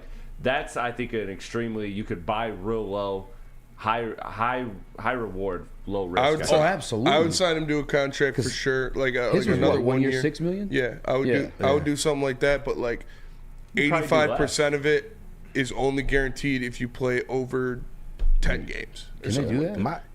My thing with They do that health is, incentives? are you hurting yourself if you re-sign him? Let's say you re-sign him. Yeah. Is that taking away from your budget? Because I feel like that's in free agency is where they need to target the corner. Or the premier corner or the number one corner on this team. Do you think that takes away from that? That's a debate I want to have tomorrow. When we look at the rest of the I want to do a free topic corners. on that tomorrow. Like, should we sign? Because there's 2 free agent corners on the market. Yeah. That I would go head over heels if the Lions sign. Sneed. L'Jarius Sneed or Jalen Johnson. If you Yeah. get either one of those guys, Jalen Johnson's coming back to Chicago. I'm doing it. Yeah. But would you rather do that and draft defensive line or sign defensive line, draft a cornerback? Well, I just think the discount on Emmanuel Mosley is it's so. It's too good to pass up. Yeah, it'd be low enough where it's not going to affect you. Like this year, coming off an injury, he's a 1 year, $6 million. Well, he just re-injured. Like he just, you know what I'm saying, his value went down from that. It's like the next contract probably like 1 year, 3 to 4, right? Yeah. But like a lot of these situations, we hear these numbers, but a lot of like I talked to Joik about it. He's like, you may see a contract. He's like, 5 years. Well, $50 million, but what you don't understand is like that's like up to $50 million versus like actually getting paid out 50. You gotta hit this incentive. You gotta not miss. You have to hit this incentive. You got to hit this incentive. You cannot miss 0 team meetings. Like they're very like heavily incentivized contracts, and they throw those big numbers at these players and the agents because they see the big number. Versus like, okay, we got to do this, and this to like make sure that you these and these to make sure you hit that number. Were you gonna say something, Lucas? Yeah, I wanted to speak off the Mosley point, tie it into the bigger name, and that's DJ with his contract. Like, what do you think it's less than? You think it's less than last year? Like, I feel like it's gotta be less. I feel like it's gotta be less, right? Like. Less, not much less than what he signed for, but like he signed a prove-it deal. You can get him a 2 year, $10 million contract. I'd do it. Now that's cutting into your premier cornerback market. Yeah. The amount of money that he would like demand and can demand. And just real quick, there's a PFF grade there somewhere. Shout out Detroit Illustrated. I don't know if you caught that one. A fun stat, they say. Here's a fun stat. Can you, Chauncey Gardner? Stop taking victory laps on the fucking line. Hold on. I'm trying to read. Chauncey Gardner, C.J. Gardner Johnson was the all caps. So did I say that one louder? The lowest graded player in the NFC Conference Championship game, 33.9. Yeah, I don't like that. He got no, but that stiff arm from McCaffrey was fucking nasty. What can you do though? I'm not blaming him. Yeah, and that was just Christian McCaffrey being the best running back in the NFL. I don't know, man. What, you gonna stop that stiff arm from Christian McCaffrey, bro? No, that was fucking definitely not easy. I'm sorry. Goddamn, it was bad for sure. Hey, the blue tent was like, "You good?" Yeah, that was. No, but in all actuality though, and I'm not like that was a total troll job by me. Iffy. I said it before we even made it to the playoffs. He's fucking phenomenal out there. Yeah, he missed a sack yesterday again, but like, well, not again. I can't say he missed a sack again, but he missed a sack yesterday. Like, but as more effective than like Chauncey was in the same game. You know what I'm saying? Like, but you saw Iffy replace what Chauncey was supposed to be almost like seamlessly. So it's like, I don't know that Chauncey's gonna hold the value there to like where he is re-signed. Give me a look. No, I'm just wouldn't you have liked to seen a whole year of CJ in this defense? I would have. I feel like he would have had way more of an impact with a whole season. So that's why I'm kind of on the fence. If he has been great, did we go 12-5 without him though? We did. You know what I'm saying? So I'm not mad at the argument. It's just I don't know. It depends on the number, like he said. If you can get him at $10 million, sure, but you don't want to go over I'm doing that. You know, 10 years at $2 million. I mean, 2 years at 2 years, $10 million. Yeah. That's what I was thinking. Well, hold on, because he signed 1 year, $6 million. So if you can get him for 2 for 10, I thought he's like 1 year 8. 1 year 6. Are you sure? Pretty sure. Yeah, I think it was his Emmanuel contract was this 1 year. year 1 year 9. I thought it was 1 year for right now.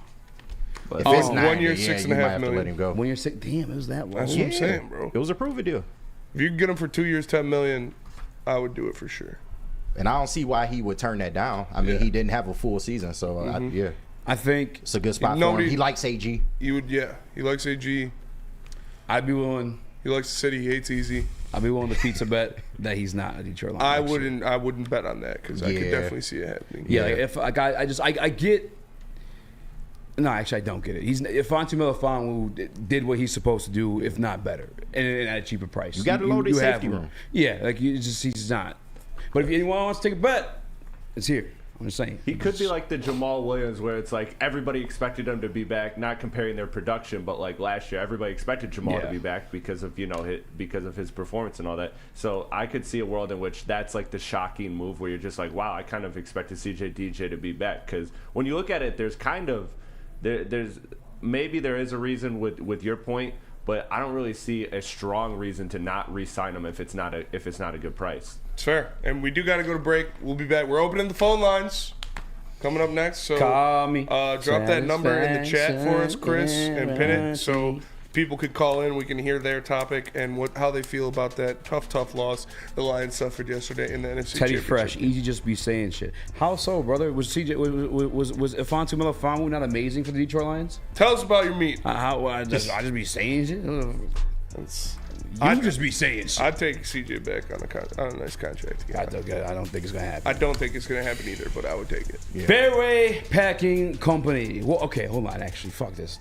Oh, well, you had me say F. Damn, bro. I gotta ask this though, because you were saying you were nervous about that cutting into like a possible contract for like a premier cornerback. Yeah. Well, if you already have a guy at his position, why are we paying him 6 to whatever it may be? Actually, what do you think the number is after knowing it's 6.5 this year? 2 for 10. I think would that's be good. fair. So you decide 5. So you take that 5 out of a position you already have fulfilled with Iffy.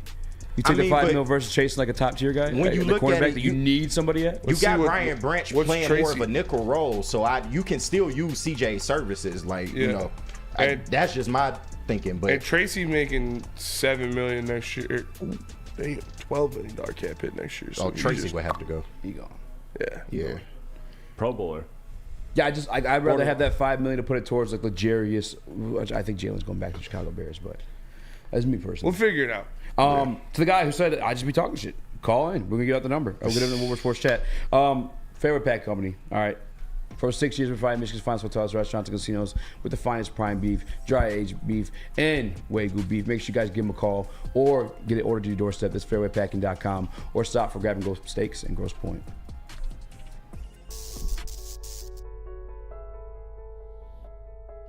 We've just received word. The world's cannabis supply has vanished. The public is outraged and has taken to the streets in response to this tragedy. The individual responsible acted alone, and we can only hope they will make things right soon.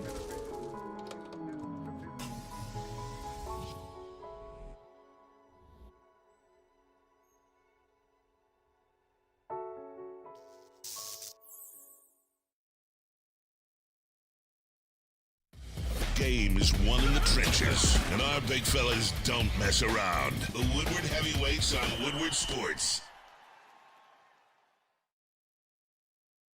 How would you like to win not one, but 2 vehicles of your choice? One for you and one for your wife, your girlfriend, or your best bud. Get to Lady Jane's today for an award-winning haircut and automatically enter for your chance to win. Courtesy of Les Stanford Buick GMC of Ferndale. Lady Jane's, open 7 days a week, walk in anytime. It's wicked awesome.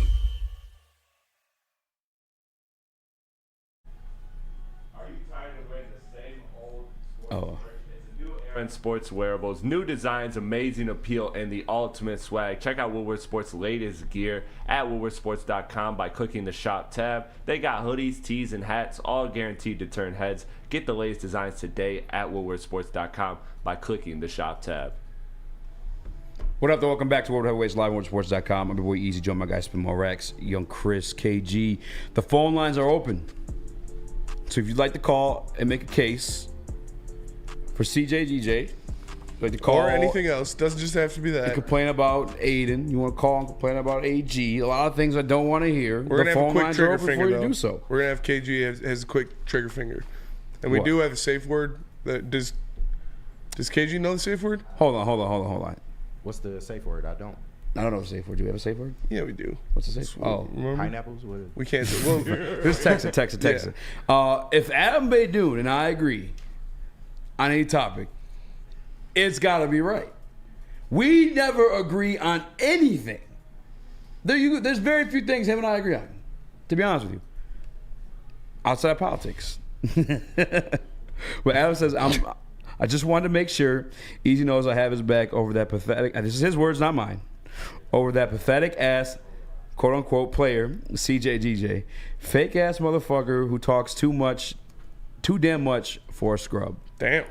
He says my left nut is more productive than CJGJ. The next one's hilarious. What's the next one? There's the next one? Let me see. No comment on that? Oh. No. 10K to be a guest. Motherfucker that couldn't cover a turtle.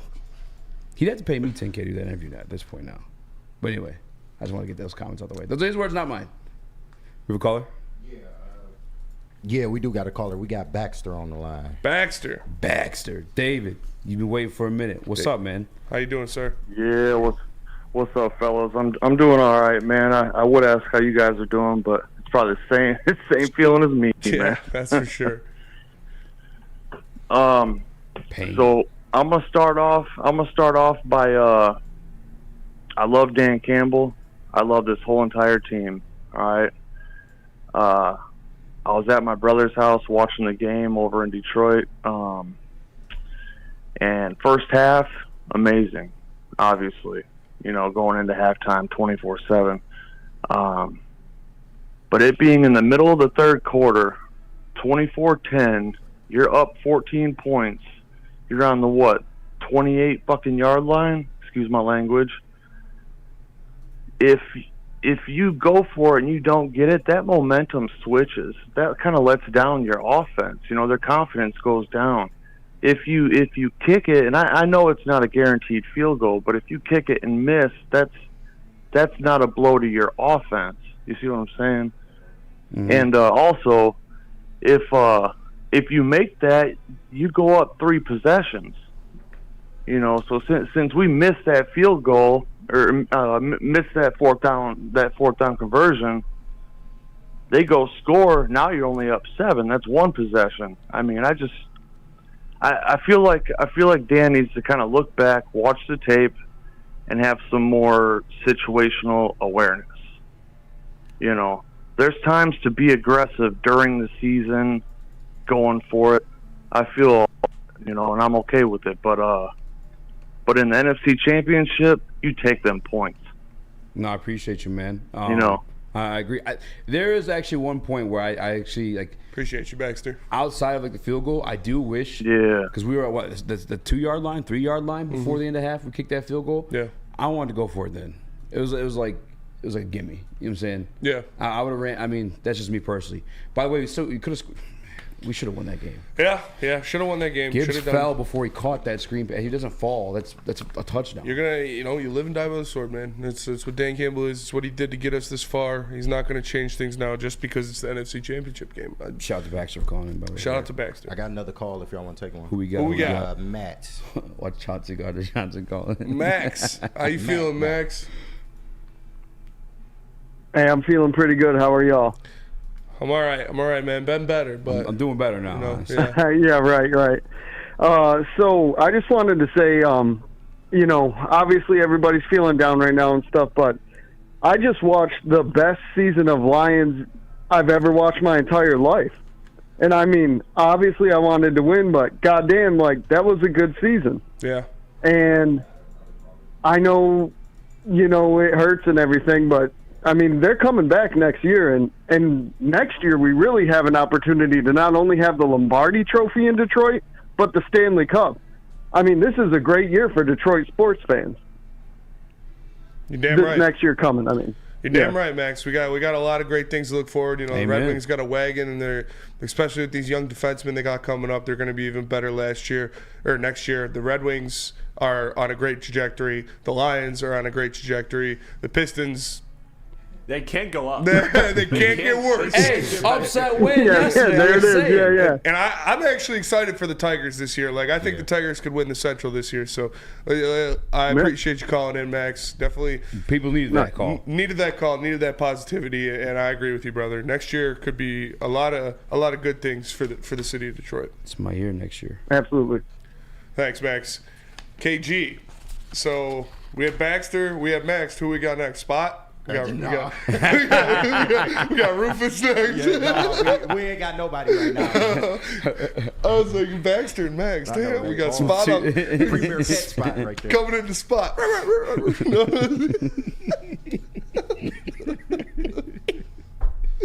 Detroit Lions is dogs. Yeah, appreciate you, Baxter and Max. It's just funny that because I heard Baxter at first. And that's the first thing I think of when I hear that name Baxter. Was David It was like a Baxter, dog, but- and then he's like Max. I was like, dude, no way. My dog's name's Mello. I'm like, Mello? Is that Your dog's name's Mello? Yeah. Hell yeah. Because your boy. Well, Really? He's also like Carmelo looking. Yeah. Nice. Shout out to Mello. Shout out Mello.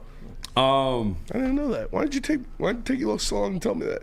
Because you're obsessive over Carmelo. That's fair. It's wild. You fucking text me like 30 minutes straight. That's my guy. He's the best American ever to play basketball. He is. It's true. He's the best Olympic American the best Olympic American basketball player ever. He's got the most gold medals. He's got the most points. He's a baller. He's a baller. He was. Let's go to break. When we get back, possibly more college, possibly some more free agent and or draft talk. But before that, talk about Planet Fitness. Planet Fitness. Planet Fitness is the home of the judgment-free zone where anyone, and we mean anyone, can feel comfortable and work on their fitness goals. You can get a full body workout in 30 minutes. In the 30-minute circuit, all memberships include fitness training. You get all that for $10 a month. No matter where you are, there's Planet Fitness close by. More than 50 in Metro Detroit and thousands more throughout the world. Planet Fitness, where fitness is essential. Thank you to all the fans for making Woodward Sports your #1 online destination for Detroit sports. We promise not to drop the ball. Brace yourselves, Detroit. As the sun begins to set, 2 of Woodward Sports' brightest young stars will be taking the mic for a brand new show. Woodward Nights with Spooner and Broder. The dog days in Detroit are over, and the boys are unleashed. Join in on the banter and hop on the bandwagon of the #1 night show on the internet. Tune into the Woodward Sports YouTube channel every weeknight from 8 to 10 p.m. Woodward Nights with Spooner and Broder. A ton of fun, a ton of sports, and a ton of man meat. Welcome to the Woodward Heavyweights, live daily 5 to 7 p.m. on Woodward Sports.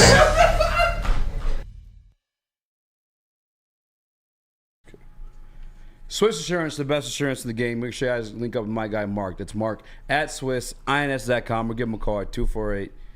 I don't got the thing in front of me. I apologize, Mark. Dude, Jesus Christ. I don't have it in front of me. I wasn't supposed to be doing this read right now. This is Chris's You fault. don't have him either way. Why usually is it what? 248.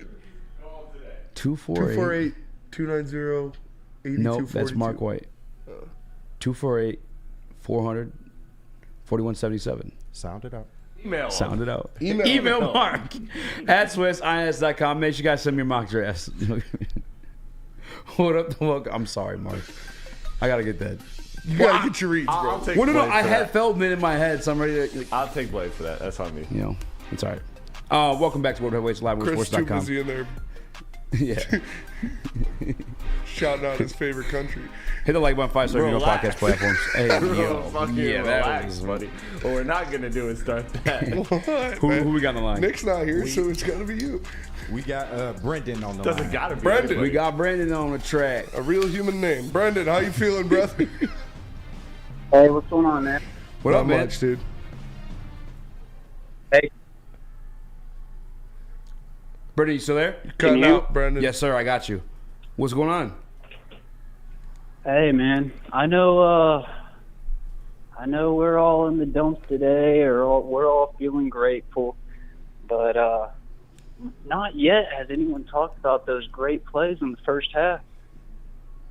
I mean, I seen Gibbs make a nice one, and J-Mo took one to the house, and shit, Laporta got lit up, and he left the linebacker on the ground. Yeah, it's you're right, Brendan. They had a great first half. So you definitely, you can look back fondly on that, but unfortunately, it is a 2-half football game, and almost only counts in horseshoes and hand grenades, and it sucks that we saw them play at that level. We saw that what they're capable of, that they can go out there and they can handle a team like that, and they belong with the 49ers, play almost a perfect half, and then go out there and play a equally terrible half. Hey, can I say one more thing real quick? Yes, sir.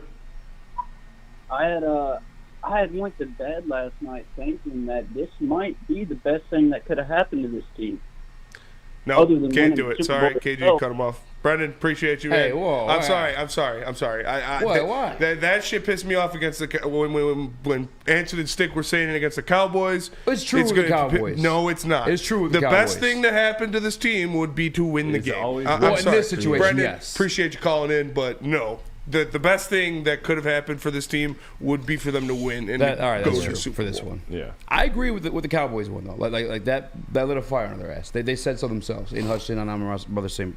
I'm sorry to cut you off like that, Brendan, but Ain't No, trying to hear that's that. a trigger word. That's a trigger phrase for me. Yeah. No, yeah, the best thing definitely would have been to win. There's no, I'm not debating that. I'm not arguing that. Sucks that they didn't. Kind of pisses me off. Damn, Supremacy says, man, at halftime I turned on the Tim Tebow 30 minutes for the rest of our life speech. I'm so sad. That's a great speech, man. That's a great speech. Nick, What? dude, it fucking sucks, man. The season's over. I will say this actually, and this is very true, is that they changed the expectations of this franchise. They changed the expectations for the fan base, but most importantly, they changed the expectations in that locker room. Yes. Like great year. Oh, still a great year. They got a taste Accomplished of this, a lot. so they know they're capable of doing so. And it's no longer like, oh, we got to just make the playoffs, do this, that. No, like they know what they're capable of. So I will say that. We're no longer, at least I'm no longer looking at this as like the poverty-stricken, sad Cinderella story of the Oh, league. this is one of the four best teams in football. Exactly. And I think they definitely did that. There's definitely that new expectation. Yeah, we got another caller, David, calling in. David, how you feeling, brother? Oh, I'm feeling good. My deal is with our defense, we all knew at the beginning of the year that we didn't have enough pieces. Yes. And then when our pieces start dropping out, CJ there, when he come back in, he ain't played with these guys all year. None of these guys were on the same page. So we know what we need with the defense as far as that goes. Yeah. Now with the offense, I think we just get a little too pretty. Yeah, I mean, when we know what. Go on. Like so I did a rewatch today, and the one I did, I mean, I get the paper. I just wrote down like play by play because I was trying to find out like what went wrong. And for me, I love running the football. I think that's what we do best. And like you guys all know how I feel about golf in certain situations. I would rather like ran the ball, but he made the throws. And at some point, we got to give the 49ers credit for executing. Yeah, like I wrote down actually right here. This is on the Josh Reynolds drop, the third down, 3rd and 10, by the way. Yes. Because previously it was, as we talked about with Dion. It was a catch to Laporta. He caught the ball, but he got rocked. Yes. He got rocked and he dropped it. So it's like I want to say maybe he got too cute, but the plays were executed just on the receiving end. There were a lot of drops. Yeah, they're just. I understand where he's coming from though, because like if you put the ball in Montgomery's hands, you don't got to worry about him dropping it. Like it's just There's going to be an open lane. And he's you're run. right. But, yeah, I appreciate you calling in, man, and I agree with what you're saying. I think we've said this all year that this defense is not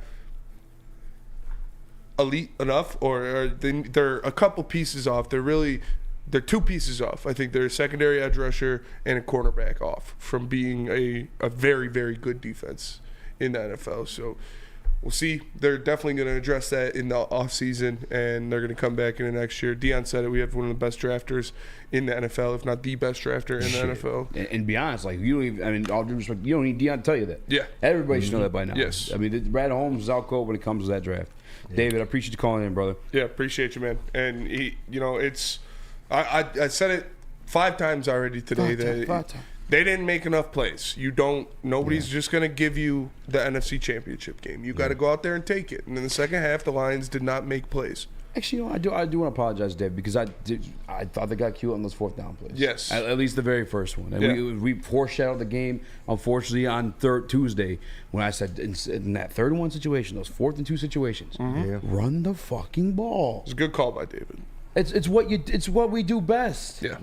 You know, why are we going away from it against this defense too? Yeah. Of all on a critical 4th down play, and the run was working. It wasn't like it wasn't working. Right? We were gashing them. And shout out to I have it on this paper on that series. Yeah. 2 7-yard runs by Dave Montgomery back to back, and then another one, and then they had the neutral zone infraction. I remember watching. I don't remember. We had them shook. They were jumping off sides. That's how we were running on them. I don't remember what series it was on. I think it was on one of those 4th downs series, but we had literally a 10-yard David Montgomery run on 1st down to get another 1st down. Yeah. And then they threw the ball 3 times. Yeah. And I was like come on. That's the series. Yeah. First play after they kicked their field goal, we Yeah. stopped them. Dave Montgomery, 6-yard run. Neutral zone infraction. Dave Montgomery, 7-yard run. Dave Montgomery, 7-yard run. Yeah. And then Goff overthrew Laporta on one. Next play, shotgun, Goff to Laporta, 6-yard gain. And then after that, the St. Brown run. And the 4th down, Josh Reynolds debacle. Yeah, I didn't understand the St. Brown run either.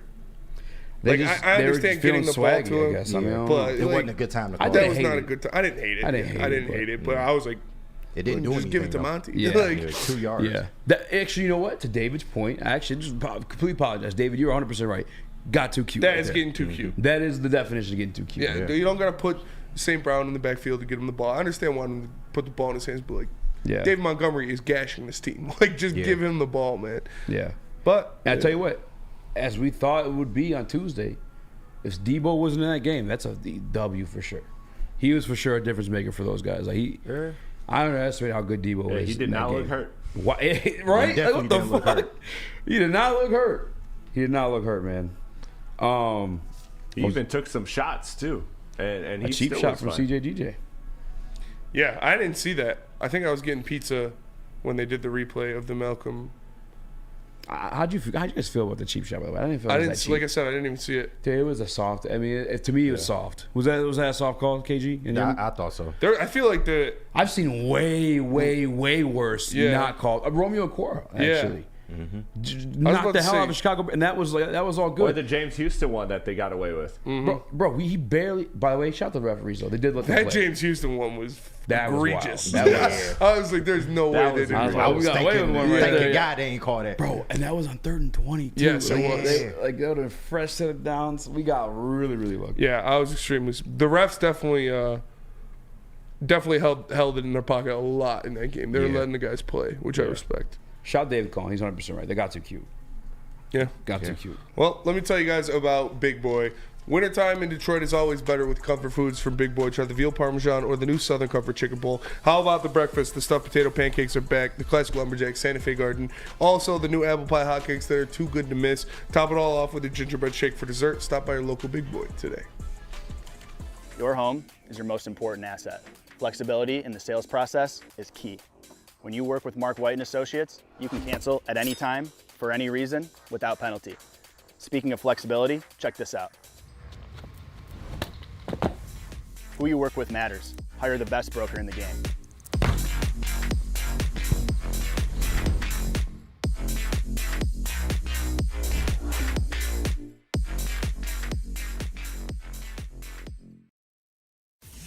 Winning is a habit. So is listening daily to Woodward Sports. We're glad you're a winner, and thanks for listening.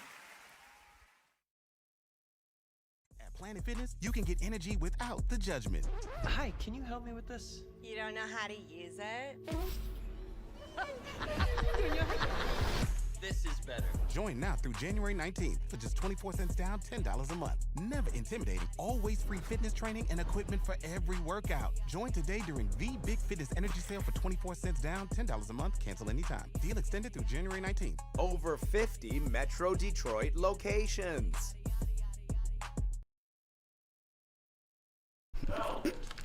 Feldman Chevrolet is Michigan's #1 Chevy dealer in the state. Make sure you guys visit them. There's over 18 locations across the great state. Find the one nearest you by visiting FeldmanAuto.com and check out Woodward Sports there live every other Monday at the Feldman Chevrolet in Novi. What up, though? Welcome back to Woodward Heavyweights live. This guy just waited to shoot it on camera. I think that went in. And I cashed that bitch too. Okay. I can't see the trash can, by the way. That makes it even more impressive. Mailbag segment. Send in the question. Someone type in mailbag. Let the people know. I saw one. Why isn't anybody admitting this? Is Darius Smith for a year? I like that, Steve Wiles. Not gonna lie. I like that. Clowney maybe too, but not a bouquet. How old is Clowney? He's gotta be up there. Jadavian, how old? Clowney? He can't be that old. I mean, he's like 32. 32? Oh, that's not bad. Yeah. Is he really only 32? I thought he was like 34. Yeah, he's younger than Darius Smith. I'll tell you that. Yeah. Let me see. Somebody wants to know, do you guys think the game was rigged? He is 30.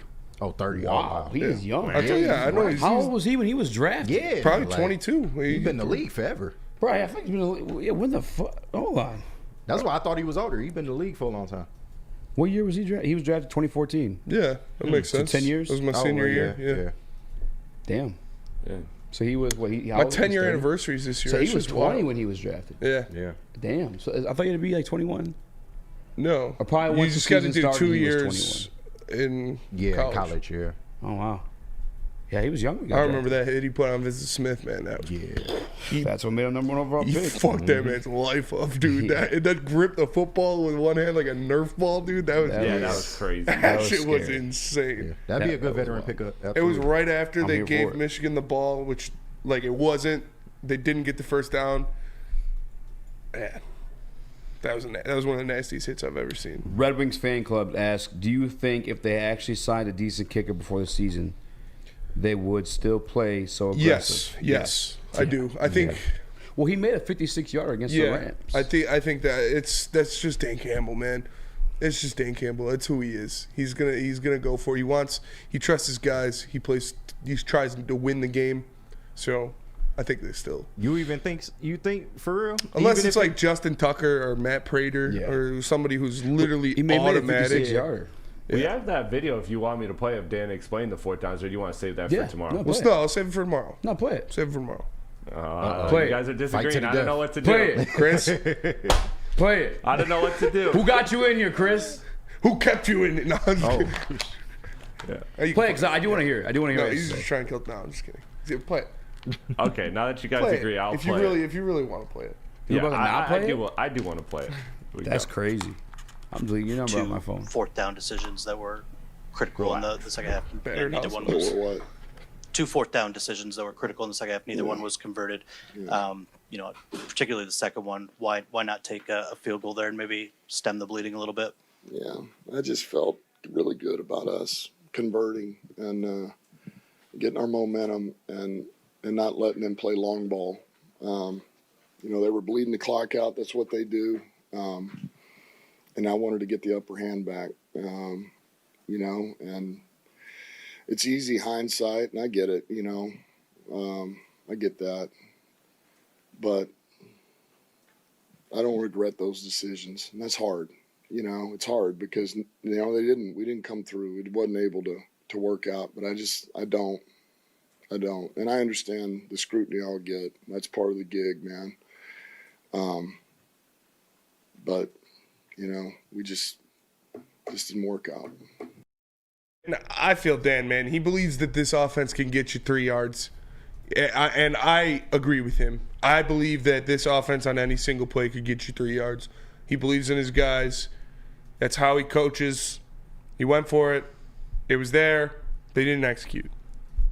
G-Man Street, the Detroit Lions have been like the number one viewed team like all season long. Yeah. If it was rigged, the Detroit Lions would have been in the Super Bowl. Lions Chiefs would have been the highest rated Super Bowl. Eminem, Taylor Swift, that was a whole like narrative in itself. Like it would have been Lions. In the That Super was Bowl game first. 1 of the year. It would have been the last game of the year too. Mm-hmm. If you want like an excuse to say it was rigged, Vegas needed the Detroit Lions to win because of the amount of money that was bet on them to win the Super Bowl. Yeah. So they use that argument, not the viewership one. That's just they're the most viewed NFC Conference Championship game since 2012.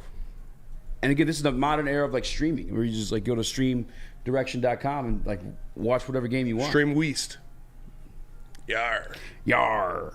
We Pirates. Steve asked, "Are you guys still going to watch the Super Bowl?" Yes, yeah. I saw everybody in the BDU chat. I'm not watching this shit. I'm not watching this. Yeah, Yar. You're gonna watch. If you're a football fan, you will. But it's like it sucks. It's gonna hurt, but I'm still gonna watch the Super Bowl. I'm gonna be probably pretty drunk, and I don't know where I'm gonna watch it. I'm sure one of my boys is gonna have a party or something. Do it hurt more knowing that Kansas City got in the Super Bowl and we already beat them in the beginning of the year? No, I kind of. Yeah. This just hurts that we didn't. Because I think we could beat Kansas City. Again. Baltimore, I wouldn't be as confident, even though they choked. But man. I don't know. I just felt like the way the Lions were playing, man, they could have. I would have taken them against anybody. They could have beat anybody. Seriously, that first half of football. Oh my god, man. It's tough. Yeah, it's very tough. It sucks, man. I am gonna watch it. I am gonna party. I agree with you. I'm looking for another comment. Question. I'm gonna watch it, but I ain't gonna like it. That's the premise. I feel you, bro. Right. That's exactly what it is, man. Yeah. Oh, somebody asked, would you guys spend all the money it would take to get Chris Jones? Yeah, probably. Here's the thing. I think we've learned. Even with the lean right there? Yeah. I think they would be nasty next to each other. Oh, absolutely. I would take him or Matabuki. What do you got to pay him? Who would you rather? Matabuki probably because he's younger. Mm-hmm. Probably a longer term contract. And he'd probably too. take less, cost less. Like Chris Jones, especially if they win this year, he might be on his like coast and shit, like fucking. Yeah, and he's first team All Pro again, so he's going to cost more than Matabuki. That is very true. Yeah, I'd probably rather get Matabuki. They're both really, really good. Very good. Yeah. Yeah. The other thing too is though, again, going back to the video we played of Dan Campbell and just. Again, you could take him being distraught, being partly because, like, again, the seat they just lost, which obviously would make more sense. Yes. But just the words he had to say, though, like listening to the actual message he delivers. Like he just got his soul ripped out, man. He's not thinking about that shit. No, he's not. He is. He's thinking about how they just lost. That's what he's thinking. 100% thinking about that shit because it's quite literally what he said. He's thinking, but like, even if you take the emotion out of it, the message that was delivered was like, "Fuck, we're gonna be missing people." He quite literally, that people were blowing it out of proportion. By the way, we said this could be our only chance. Yeah. But I think he tells that to you to hype you up for the next season. That is, I mean, that's so that you know, like fuck that. Like, he's wrong. We're fucking. You know what I'm saying? And there's also truth in it. There's truth in it as well. Yeah, he knows he's been to Super Bowls before. Like, so he knows that it's hard to get back there. But we're gonna miss players. We're gonna miss coaches more than players, in my opinion. I agree. Yeah. And he is very overcome with emotions there. I feel bad for the guy. And to be honest, too, I guess to draw like some emotion into it too. Like he's very attached to like the people around him, and knowing that like those coaches aren't going to be with him for the run. Like think back to that Monday night game, we just started crying about the guys that from the 21 team that went there. Yeah. It just he's grown attached. He knows those guys are going to be gone, and I mean it was a special group. It really was to have gone that far. I mean, you guys are the best in the business at interpreting Dan Campbell's thoughts. You know, it's true. Honestly, the Jack we are. Campbell guy, I'm not gonna lie, we really are. We know Dan Campbell. We know Dan Campbell pretty damn well. Yeah. The interesting Jack Campbell, like. He's who like, else get gives out you of that? my head. Yeah, who else gives you that kind of? I just fucking felt it. I felt it in my loins. And it's just a connection. It's a special connection. Nobody else gives you that kind of Dan Campbell insight. Maybe it's because I drink a lot of beer. I don't know. Drink a lot of coffee too? I don't really drink coffee, no. I'll drink coffee like if I'm out to eat for breakfast. Yeah. Or if I'm really fucking tired in the morning. Somebody wants to know, Spinny, do you think Goff could have done what Purdy did with his legs? No. Hell no. I think he could have got maybe, like, if it's wide open, he can get you 5 yards. Yeah. But Purdy looked Goff's pretty like fast. a straight. He can run a straight line. If it's there. Yeah. Purdy looked pretty fast when he took off. And he's a outrunning little agile. He's too. outrunning some guys. And he's got those little scamper legs, like Tyreek a little bit. I forget what game it was. Not Tyreek, but I'm saying like the little legs just fucking move quick. Like Kyler Murray. Like Kyler. That's I forget what game it was, but Goff did it a couple times where it was open in the middle of the field and he took off and he got 5-6 yards. He did it in the Rams game too. That's what I would like. That's what I'd like to see him do more often. Like, I don't need you to be Lamar. I don't need you to be Mike Vick. I don't need you. I don't need you to be Josh Allen. Just if there's nobody in front of you, there's a 5-yard gain. Just take the 5 yards. Or even, I mean, and he did it a couple times this year. I was like, all right, I like that. Yeah. I mean, I look at Mahomes on top, like the beautiful throws he makes. He's just fucking running around to buy himself buying time to make a beautiful throw. It's like, but it's not fair to compare anybody to Mahomes. That guy is next level. Mahomes is different. Yeah. Mahomes is different. Real quick Super Bowl prediction. Who you got? I got Niners. Really? I got the Niners. I wasn't impressed with how the Chiefs won. I thought they played the Ravens. Yeah, bro. but like, but Lamar, bro, like they should have won that game by more than they did. With Lamar turning the ball over 3 times, 2 of them on the goal line. Just 2 times. No, the strip sack. Yeah. Well, Lamar turned it over twice. They turned it over 3 times. And 2 of them on the goal line. The Chiefs should have won bigger than that, I think, based on how they gave away 2 touchdowns and gave them the ball 3 times. Someone said cost less of a runner. Give me the Niners by a field goal. That's crazy. No, 27-24. I'm not. You know what? Yeah, go ahead. No, I wasn't impressed by what I saw from the Niners because, to be real, we beat ourselves. It was a lot of self-inflicted wounds that caused them to be able to come back. Not saying they're not a great team, but I think that defense of Kansas City, they're gonna do a good job against Purdy and yeah, man, I see the Chiefs winning this probably by a touchdown, to be real, but that's just me. Mark Walson. I just don't want Taylor Swift to have the fucking Lombardi Trophy. Yeah, I feel you. Does Ben work Hooker into the offense for a couple of trick plays next year? No, because Ben will be a head coach of the Commanders. Yeah, Ben's gonna be. Ben does love hookers. You don't want him as your head coach. That's true. I wouldn't be surprised if Goff gets his contract during the season next year, and because it's not like a Goff slate. Just the true nature of this team. Everything's compete. Mm-hmm.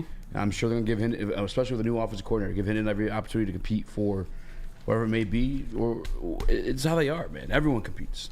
It's fair. But that'll do it for us today. I got Chiefs, by the way. Oh, Chris? You're good. What's that? Who you got? Super Bowl. Oh, yeah, I got the Chiefs. But that'll do it for us today. A bunch of Swifties up here. Appreciate you all for tapping in. Make sure you like and subscribe. Share the stream. It does more than you know. For Eazy, for KG, for Chris, I'm Spencer. We're the Heavyweights. We'll catch you guys tomorrow. Taylor Swift AI pictures are fire. Yeah, they are low key. Yeah, they actually gave her a back.